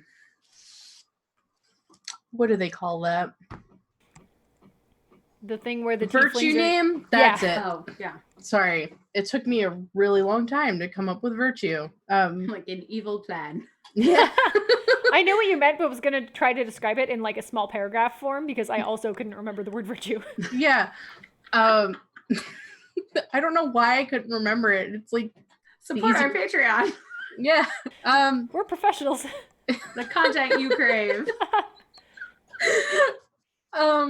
Henry, you going on camera? So I think I came up with you, if I remember correctly, when I was making her for the one shot that I was playing her in on variant roles. I had an idea in mind that she was just like, very laid back, and doesn't like stir the pot, I guess, or instigate a lot of things. She just kind of takes things as they come and generally like provides joy. And I just really liked, and I was like looking at a list of names, and I was like, you know what? That doesn't really suit her. So then I looked through another list of names. I was like, Euphoria. That's really cute. That's really nice. It's not like something that I've seen other people do when they've virtue named their tieflings. And I was like, well, this would be interesting. So I think that's why I ended up going with it. Yeah. And I like Euphoria because I think it suits her as far as a virtue name goes because like she is, adventuring in the world trying to like spread positivity. In like it not in a super aggressive way not in a either. super aggressive way, but I think it fits her. It like, obviously she's not manic about it, but she is like ultimately like going out into the world to make it better and to make people happy. She's definitely genuine. And also another thing about Euphoria, and I know that's not really like a question that has been asked, but for most of Euphoria's appearance, I had no idea. I knew I wanted to play a tiefling, but I had no idea what I wanted her to look like. So I was like, you know what? There's roll tables for this. So I rolled her on a roll table for her, like her skin tone, the length of her hair, the color of her hair, her eye color. The only thing that like I specifically had in mind when I made Euphoria is like I wanted her to have like one single horn, and I wanted it to be in that circular shape, and I wanted to have it broken and have it be like this irregular jagged shape. So that was like my two big things for her. So she's rolled on a roll table. I did not do like the design, like meticulously plan out her design. It worked out. It's fine. It worked out because she is, though. I love her. I am so glad I rolled her on a roll table. Like that's also another thing about me is like I don't ever walk into a character having their name already picked out. That's something that happens after the fact, and I normally use a random name generator in order to come up with my characters' names. But that's like just me as a person. I don't come up with names for anybody. I tend to like go through name generators and click until I find one I like, or I will find two that I like and then I smush them together. That's just the type of person I am. But yeah, sorry, I didn't mean to derail. No, that's fine. I'm also a big dork, and I like Euphoria because it makes me think of euphonium, which I think is a good name for a bard. Cute. As far as Adara's name goes, again, we go back to the Pathfinder game that she originated from. I'm sorry. But in the Pathfinder game that I originally started Idara in, without getting too into the nitty-gritty, it's basically Pathfinder's take on fantasy South Africa. And it's as questionable as it sounds. And our DM has done a great job of making it less awful than it could have been. So, like, in terms of home table, it's fine, but it's definitely like towing several lines. That said, the reason this is relevant is because Idara was born into fantasy South Africa. So I was looking up names that would be appropriate for a character born in fantasy South Africa. And Idara is a Swahili name that means like joy. And I thought that was nice and also kind of thematically ironic because I like names that either make sense or extremely don't make sense. Because, you know, like, sure is a bummer to have a tiefling in the family. Wouldn't it be ironic if we named it like Our Joy and then it turned out to be a demon child? So that's where her name comes from. And then as far as Leto goes, I think I was just looking at last names that I thought had like a good cadence with Idara. And you settled for being Jared's sister. I didn't remember that Jared Leto was a person who existed until I was already committed to the last name. Like, I brought it to the table and I was like, all right, here's my new character because the last one died. Her name's Idara Leto. And he was just like Jared? And I went, oh no. So yeah, he's the cousin we don't talk about, I guess. But yeah, like, you're the tiefling, but he's the real black sheep. He's of the embarrassment of the family. I'm merely a bartender, thank you. But yeah, also like I think Leto had a meaning that was appropriate at the time. I just can't remember it off the top of my head and don't feel like Googling it on stream. But if you Google it and it has a meaning that seems appropriate, then I probably picked it because that was relevant. But yeah, so that's like where her name came from. It definitely doesn't make sense for the Threeflings stream anymore, but like that's her name now. So I'm just sort of sticking to it. It could mean wife. It can also mean hidden or forgotten. Well, all of those seem bad. IMO. I don't think hidden could be your hidden, bad. forgotten wife. No, Right? Like Bertha Mason in Jane Eyre. No, I don't think hidden is necessarily a bad thing. Like, I don't think hidden should have a negative connotation to it. It feels weird for that character, though. Like, Idara is not particularly hidden.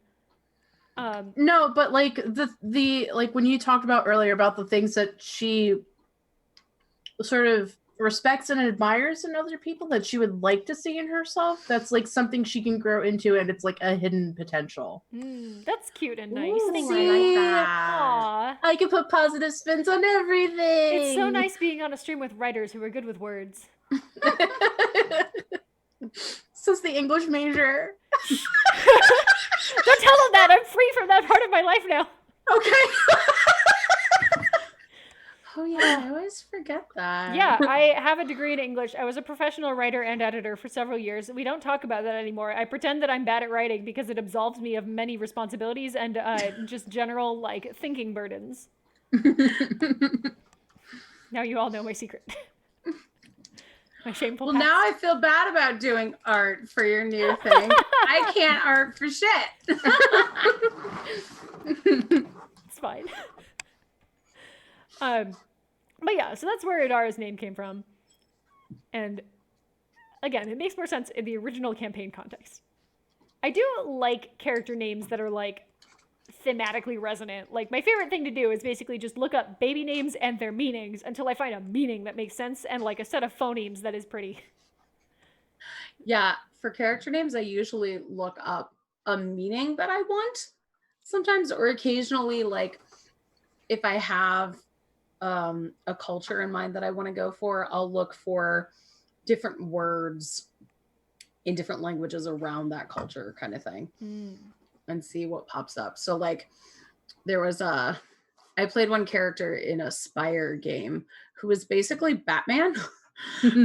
Spire is a game where everyone's a dark elf, but she's this particular type of character who has strong ties to her stuff. So she has like a utility belt, and her whole thing is like arresting people and making them talk, and is always hanging upside down from things and infiltrating places. So like she was Batman. So I was looking up different names that meant like night, so she could just be like, I am the night when she arrived anywhere. So I think I named her Nyx because that was one of them. But It's a classic. Yeah. I'm not really sure why Ink named Ophelia, Yeah. but I always think of Hamlet. And honestly, Ophelia is probably the best character in Hamlet. Mm-hmm. I have a huge poster of Ophelia in my house, but not one where she's drowning. And not our Ophelia. Like Hamlet Ophelia. Wow, that was fast. Yeah, I stole your art and just blew it up. Mm-hmm. And it's one of the ones where she's not in the water. It's like before where she's putting flowers in the water. Oh, that's better. The art of Ophelia, the Hamlet character, where she's like drowned, just like I hate it.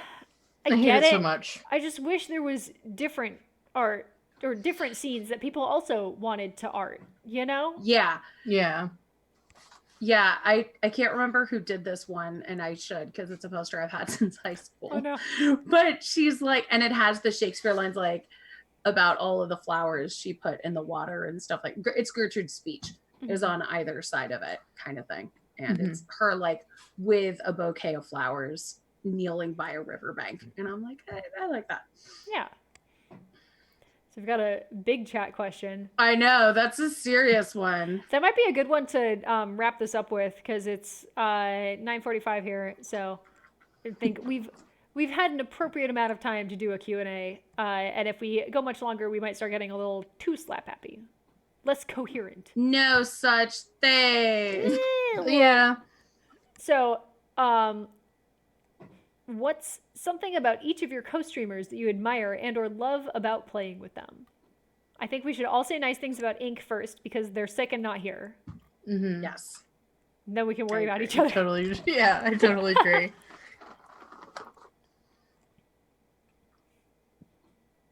I'm like looking for pictures. Oh, I found it. Oh, you found a picture Arthur of the... Hughes. Ophelia by Arthur Hughes in Good. 1842. It's beautiful. Look Good up to that know. art. Now I can answer questions that are nice things about my friends. So I'll go first. I feel like the thing that I appreciate about like everyone in the stream is kind of the same thing, but also like slightly, I don't know. Again, I'm not a writer. I haven't been for at least a year and a half, as far as you know. So, I enjoy kind of the like energy that everyone brings to the table in that I feel like all three of you have very like good kind of calm but charismatic presences. It like you're good about bringing like a positive energy to the group in a way that I appreciate, and everyone's like present and ready to engage and build off things and like work with each other to make something good and interesting, which I appreciate a lot because I've definitely been at tables where that has not been the case. And sort of having this dynamic of just like everyone's here together to have an adventure together and make a good stream as like a unit feels very, very good and nice. And I like that a lot. I like that Jess and Ink all care a lot about like Threeflings as a whole instead of like, you know, the alternative, I guess. But everyone just brings a really good like positive group effort to the table. I like that. Yeah, like we all care about what we do as a unit as opposed to having our own individual goals. Right? Like for the stream. Everyone cares about each other's characters as well. And I've definitely been at tables where like everyone cares about their own character as the protagonist in their own head. Yeah. And that's less fun. So like I care about Euphoria and like I want to see her grow and I want to see her interact with NPCs, and when she gets a chance to shine I'm just like, yes, good, I love it. And I care about Ophelia and I want to see her grow and I want to see her befriend more random children and give them presents and like I want to see her interact with the world dolls. because and weird dolls. I want to see her interact with the world because it's hilarious and good and I love it. And just like every NPC Jess brings to the table, I'm either like, I love them or I hate them, but either way, I appreciate DM Jess like behind the scenes just being like, yes, good, this will be an interesting character to interact with. And if they're the worst, I'm going to make them the worst. So like, it's just, everyone's in it as a group in a way that is satisfying and inspiring to like engage with and collaborate with, and makes me excited to come back to a Threefling stream and like see what nonsense we get up to. Yeah, that's my answer. That's such a good answer. Thanks. I don't know if you heard this, but I have a degree in English, so like I'm kind of good at words. I could go next. Sure. Yeah, if you would like to, yeah. Because you look like you're still brainstorming, and I'm fine, Yes. just talking out of nothing. So this is a funny stream for me because on one hand, like as a DM, I don't have that much prep because it's all pre-written one shots, but and we already linked them all together and know the order. But on the other hand, like I love, like Wendy said, seeing the stuff that we're going to be doing. I'm like, oh my God, this character is going to love this. I want to play into this aspect. Or, oh, they're going to hate this so much. I want to play into that aspect. Really bug them. And at the beginning, when we first got together, I felt a little useless because all of the Threefs are really talented artists. And so when they were all like, oh my God, I made this beautiful art of our Threefs, I was like, cool. I read all the Uncaged adventures and put them in order. That's a huge undertaking. I know. Yeah. It's But a like, really big undertaking. for promotion, it's nothing.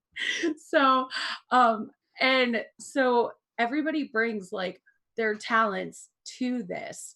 And like everyone's such a good artist, and Jesspack is so good at like screaming her face off on Twitter and getting people to pay attention to this stream. And I love that every week, and this is just our third week, but like generally Ink is here and is going to be hilarious and do something completely in character and that's going to make me laugh because Ophelia is a lot of nonsense. That Jess is going to have Euphoria do something completely heartwarming, like befriend a monster or take care of an NPC or tell off an NPC if they deserve it. And Adara is basically here to keep the adventure running because I also feel like Ophelia and Euphoria might be like low-key happy just kind of hanging out. And yeah, I love how committed each of these folks are to their characters, and nobody is just like, yeah, I can roll some dice, whatever, that's fine. Like everybody is super into it and everybody knows their characters inside and out and works as a team. And I love that. It's so fun to run a game for. I appreciated when you said that Adara was a DM's like ideal scenario. I don't remember exactly what you said, but you basically were just like, Adara is a DM's like dream PC because she's just like, where's the nearest adventuring job? Let's go solve the problem. Yeah. Come on already. Well, so yeah, Adara was like the link for all of these adventures because if there was ever something wrong, it could be like, oh, there's a bounty and it was calling for like Adara answered it as a bounty hunter. 100%. Because so many of the Uncaged adventures are like you respond to a bounty, but like Ophelia is probably not going to respond to a bounty. No. Euphoria maybe, but Adara definitely. Yeah. So Adara's just like, all right, team, we've got 2 days to travel to this city. Let's go. So it's really funny because what I wanted to say about everybody is the fact that like before we even got the stream started, we would joke a lot in our secret cast chat about how me and Ink share the same 2 brain cells. And oh yeah, we did all those Magnemite tweets. Yeah, and when we do not have the brain cells, Gwen definitely has them. Because I don't know how many conversations I've had with Ink at this point, but we will be in a call for like 2 hours, and like if we had to track where that conversation went, it would have hit like 50 different subjects within like 2 hours, which is just kind of a lot. But the thing I appreciate the most, I'll do individually. I appreciate Ink's thoughtfulness. I appreciate Gwen being very like task oriented and keeping us in line. And I definitely appreciate Jess's enthusiasm for the project, because like I said, it was just gonna be like me and 2 other people, and Jess is like, can I help? This sounds like a bunch of fun. And it was just kind of it was kind of like a nice experience that I had in the Uncaged Discord, like that all stemmed from a joke I made that like I wasn't fully 100% serious about, until other people were like, yes, this is great, this is amazing, this is really, really fun. And I'm like, oh yay, then we'll definitely have to do it if other people are as enthusiastic about it as I was just making a joke about it. Honestly, like, lesson learned, you can't even say that you might have an idea within earshot of somebody who worked on the Uncaged Anthology, because like if you express, it becomes a thing. Yeah, no, it like you say, I had a passing thought of this, and suddenly within the next 20 minutes it's a full-fledged project. You have a project manager, spreadsheet. You have an art director, you have at least 2 spreadsheets, and you've got a new Discord with like 30 people in it.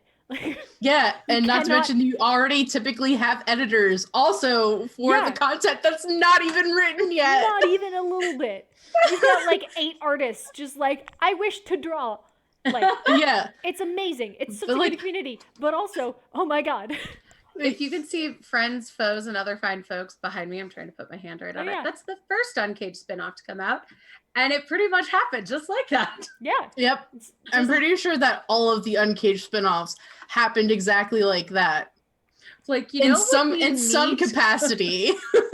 But I think this is a really nice Uncaged spinoff that we've come up with, because like it gives us a chance to kind of revisit the work people have already put into the adventure anthology and just like spend time with it and appreciate it, because a lot of the Uncaged Anthology projects are sort of like, I finished my adventure, I want to move on to the next thing. What is it? I need to go somewhere else and do something else, which is great. But also like this anthology is so big and so many people put so much work into it that it's nice to be able to kind of, it feels silly to say come back to it when like it's not even fully released yet, but for the contributors, we've been done with this since last December.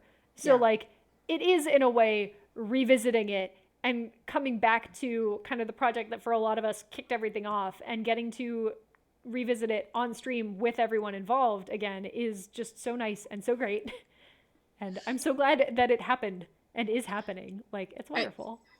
I think another thing too, like to kind of build off of what you said, like just for me personally, because I'm pretty sure we've talked about this, like I'm the only tier 4 module in all of Uncaged, which I like the last time that I had known about it, I was one of 4. So, and I've seen now you're gonna find out about me and what I do in my free time. But like I wanted to like hear other people's feedback about my module, and so I was like checking the Uncaged like hashtag, going, did people play it? Do they like it? Did it do what I thought it was going to do? So I I've seen, like, not to call out specific adventures because I'm glad that people are playing them, but I feel like this was a really good project to give light to the modules that people aren't talking about, or if they are playing, they're not using the hashtag or like writing to the writer specifically and saying like, I really enjoyed this module, like this is the reason why I enjoyed it. So I thought that this would be a good way to kind of like highlight all of them so everybody gets their time in the sun, because nobody wants to like be like, yeah, I wrote this thing and I haven't heard anybody playing about it. But that's like that's not saying, just in general, if you like something that somebody wrote or somebody painted, like tell them. They're never going to be mad at you for telling them. Yeah. Even if it's been out for like, you know, a really, really long time and you just got around to playing it, they're not going to be mad that you're just now playing it. They're going to be so, so happy and so, so thrilled. Like with, like I said, not to like pick like favorites or anything, but I really enjoyed playing Is it Pathfinder? Is it and 20 years ago, Miranda's. Pathfinder? No, I'm not talking about Pathfinder Pathfinder. is not my favorite. Like It's me just the and thing I happen to be Pathfinder. playing. So Yeah, one Pathfinder's- time in Pathfinder. I feel like I have to. I'm sorry. I'm going to derail this thought entirely real quick. I just need to defend myself. Pathfinder is not my favorite tabletop RPG. It's just the one that my in real life friend group who plays tabletop games with me happens to prefer. So it's the one I happen to be Not playing. your in real life friend. Oh, No. ow! I said who plays games with me. Oh, like we've never played games ow. before. One game. My heart just like Wow. breaking. That's it. Adar's getting a very nasty gram. That's Point being, natural. I don't want any of this stream to come across as me being like Pathfinder is better, because it's not. It's just the thing that I happen to play Adara in first. So just for the record, I like 5e better. Carry on. Oh, Sorry, you're in the middle of like a heartfelt compliment. No, it's fine. But like I had never played a level 0 adventure before, and I think it's a really great way to bring the table together organically, like as a party that's outside of the trope of you meet at a bar, you're looking at the job board, and this is the job that you all picked off the job board because there's apparently multiple tabs of it for people to just like, pick off and do. And it's a nice way to sort of bring everybody together and kick off the adventure from there. That's not, like I said, the stereotypical like you meet the tavern stuff. And I feel like if I hadn't been in the Uncaged project or had known that like level 0 was a thing, Yeah. like that's a game like that's sort of like a game changer, especially because a lot of people tend to use or have been using, excuse me, I have a hiccup, have been using 5e as sort of like moving like a little bit away from like the combat encounters and focusing more on the narrative. And that's something that like I really enjoy about 5e is like different from Pathfinder. Like for Pathfinder, I feel like is definitely all about your battle encounters, which is the reason why I personally don't like it. I don't find that amusing at a table. I don't want to be sitting in a combat for 3 hours. I want the story. It's Right, so that's crunchy. the reason why I play video games. I want the story. I don't want to sit here and fight people. I want to know why I'm doing something as opposed to like, oh, I gotta fight the bad guy because that's what I'm supposed to be doing. So, like without this project, I would have known that like making a level 0 adventure was a thing. But yeah, I like appreciate that about this project is that we go from one extreme, which is not having any class features. Like this is how you come into your own, and then going to tier 4, which is what I did with my first ever tabletop writing project. Because apparently I don't do things by half measures at all. That's actually something I'm really excited about for Book of Seasons, which is an Uncaged spin-off project that's coming out really soon. So soon I could taste it. So actually everybody in here, both of the Threefs right here are involved in it. And so is Sam and Mel, who wrote our level 0 adventure that we played 2 weeks ago. So because they and Jessback are involved in it, you might have guessed, both volumes of that will be level 0 through level 4, which is really exciting. Tier 4. I'm pretty sure Colette also wrote a tier 4 adventure. Tier. Yeah. Like, There's level 4 is multiple very tier 4 adventures. Which there. I'm really excited about. I'm really glad that other people are going, you know what? I can do that. Because like I did, like if I could do it and I had a total misunderstanding about what a challenge rating actually meant in regards to like certain level adventurers, I'm really glad that I like if they were inspired by me doing a tier 4 module that they decided that they were gonna do their own. I'm really excited for it. Yeah. I'm really glad that a lot of people decided that they were gonna, after doing whichever level they did, because I was trying not to like look at other people's modules so I could be totally surprised when I play them. Being able to make that leap when you get a backle stiff. I'm ready for a backle stiff. It's one pet. Euphoria's gonna pet all the snake heads. That's gonna happen. She's gonna give them all little rubs and scritches. Stara's gonna adopt the dog and bear chunks. Yeah, I think I have it written down in a notebook, by my where I usually have my computer. But I think, I mean, there's 20 adventures in each volume, but I think some of them, one of them has like 3 tier 4, and another one has 4. There's a pretty even like distribution. Mine counts as a double because you could switch. You could switch what season you do it in.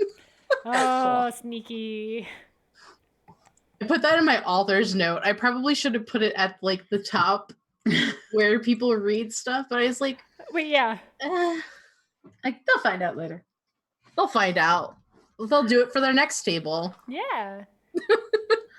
So any more cues for us to answer? Because we've been here for about 2 hours now, so it's probably about time for us to go. I.e., I have to pee again, and I would like to end the stream.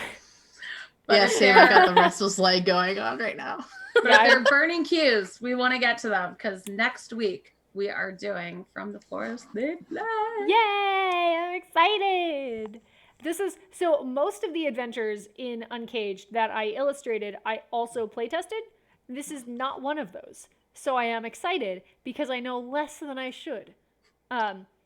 As compared to some of the other ones. For example, a murder investigation where I know all of the plot twists, and I'm sorry in advance. Oh yeah, that one's great. It is great. Or you playtesting my module. Yeah. That'll be Which fun. I hope you remember none about, because that one's going to be... Yours is fine, because yours is a puzzle dungeon, and in my playtest group, we were like, what if we just bypass all of the puzzles and don't solve any of them? So I don't actually know how to solve any of the puzzles in your adventure. Oh, you did it wrong. No. We intentionally tried to break the game. Yeah, that was my whole thing, is like, I told all my playtest groups that they could have whatever they wanted, except for spellcasters, they could not have the wish spell, because that's the prize you get at the end. But I was like, I need you guys to break my module. So I made like a min-max to hell, level 17 or whatever, arcane trickster rogue who like had access to a bruma flying or whatever, like could fly. And then the entire adventure, we just like skipped all the puzzles, like picked all the locks, skipped to the final boss, and we're like, we did it, we won. And Jesspack was like, okay, thank you for your contribution. I'm gonna go revise some stuff. And we're like, yeah, that's fair. So I don't know how to beat it for real. Didn't I do timey-wimey bullshit with your group? I'm pretty sure I did timey-wimey bullshit with your group. Yeah, but and I was then like, our lizard wizard counteracted your timey-wimey bullshit with and I was like, own. So then we were like, aha, got you. So now you know. But anyway, good talk. No further questions from chat. So next week, From the Forest They Fled by Allison. Is it Huang? Yeah. Is it Huang? Okay, because I'm so bad at people's names, and I'm just like, her name is Straz. She's at Brazilian on Twitter. Yeah. But yeah, thank you so much for joining us. If you like what we do, support our Patreon. It's in the thing. I can post it again. But I'm Miss_Just03 on Twitter, and I'm producing the Book of Seasons, which you heard us talk a little bit about, and it's coming out soon, next month. Jess, tell us who you are and what you do. Yeah, I'm Jesspack. You can find me at HealthPackStream. I do a bunch of shit posting on Twitter, but I also really enjoy writing T4 adventure modules. They're kind of my thing now. So I have, like we've mentioned, I have 2 coming up in Book of Seasons. So I have a spring, so that'll be in the book Equinoxes, which is the second book coming out, and then the one I wrote as a backup will be coming out first, and that one is a summer solstice module, which you could actually play as a winter module if you wanted. Either solstice. Yeah, either solstice, so it works. Yeah, and then I'll have one more T4 coming out, but that won't be until 2020. And then I'm going to be working on my plant primer, my system agnostic plant primer, which will be a lot of fun. And Gwen's doing the cover art for that. So Sure I'm really pumped about it, especially after getting she showed me my art today, of she made me cry 2 days in a row. This is how terrible Gwen is. No, I'm kidding. I Sorry. love Gwen. No, What a terrible friend. What a terrible friend making me cry over your art. Sorry. No, I'm kidding. I love the art that Gwen did for my spring module. I couldn't have asked for better, and I'm really, really happy with it. So I'm glad. And Wendy, who are you? What do you do? I'm Gwendy B all over the internet, except Instagram, where I'm Gwendy B _arts with an S because Gwendy B was taken. And I don't have a copyright thing on Gwendy B, so I can't copyright claim it, so I just have to suffer. Anyway, I draw pictures in exchange for money. You should hit me up if you enjoy pictures and or have money. I just finished my illustration for Jetpack's spring adventure thing, and it was really nice, and I liked it a lot. And I can't show it to anyone for like 4 months, but I'm happy with it. You can do a preview like Show it other to people me. have been doing, and you a- could show I it did a to preview on Jess. Patreon, and I'm going to do a preview on Twitter on like Monday, because I did a preview yesterday, and I'm trying to be good about like my social media usage, where I like balance it out and don't just post 8 times in one day and then vanish for 2 weeks. You can show it to me. I can. But yeah, Although I can just go Yes. look at it. No, we need to be on the call, and we need to have your reaction to anyway, my though, art. as we are Yeah. still live on stream. That's where I am on the internet. You can find me there. Also, just check out our Threeflings streams every Friday at 8 p.m. Eastern Standard Time. Hit us up on Threeflings Twitter and our Patreon, like everyone And go mentioned find before. ink at And these ink. dead pens. Yes, wish them a speedy recovery. Good luck with the sick. I'm unclear on how they are sick, but I know that they are sick and they should be wished well. Yes. So yeah, thank you all for watching and hanging out and having a great time and asking questions. We did the answering. Thank you, Jess and Jess, for answering questions. Thank you, Gwen, for answering questions. No Yes. problem. Good save. And there's behind the scenes videos that are basically like this, but even sillier on our Patreon. So be sure to check that That out. also involved me wig snatching. So there's that. Yeah. So we're gonna head out and then record one of those Patreon behind the scenes things for our patrons. All right. We love goodbye, you. everyone. All right, we love you all. Bye. Bye.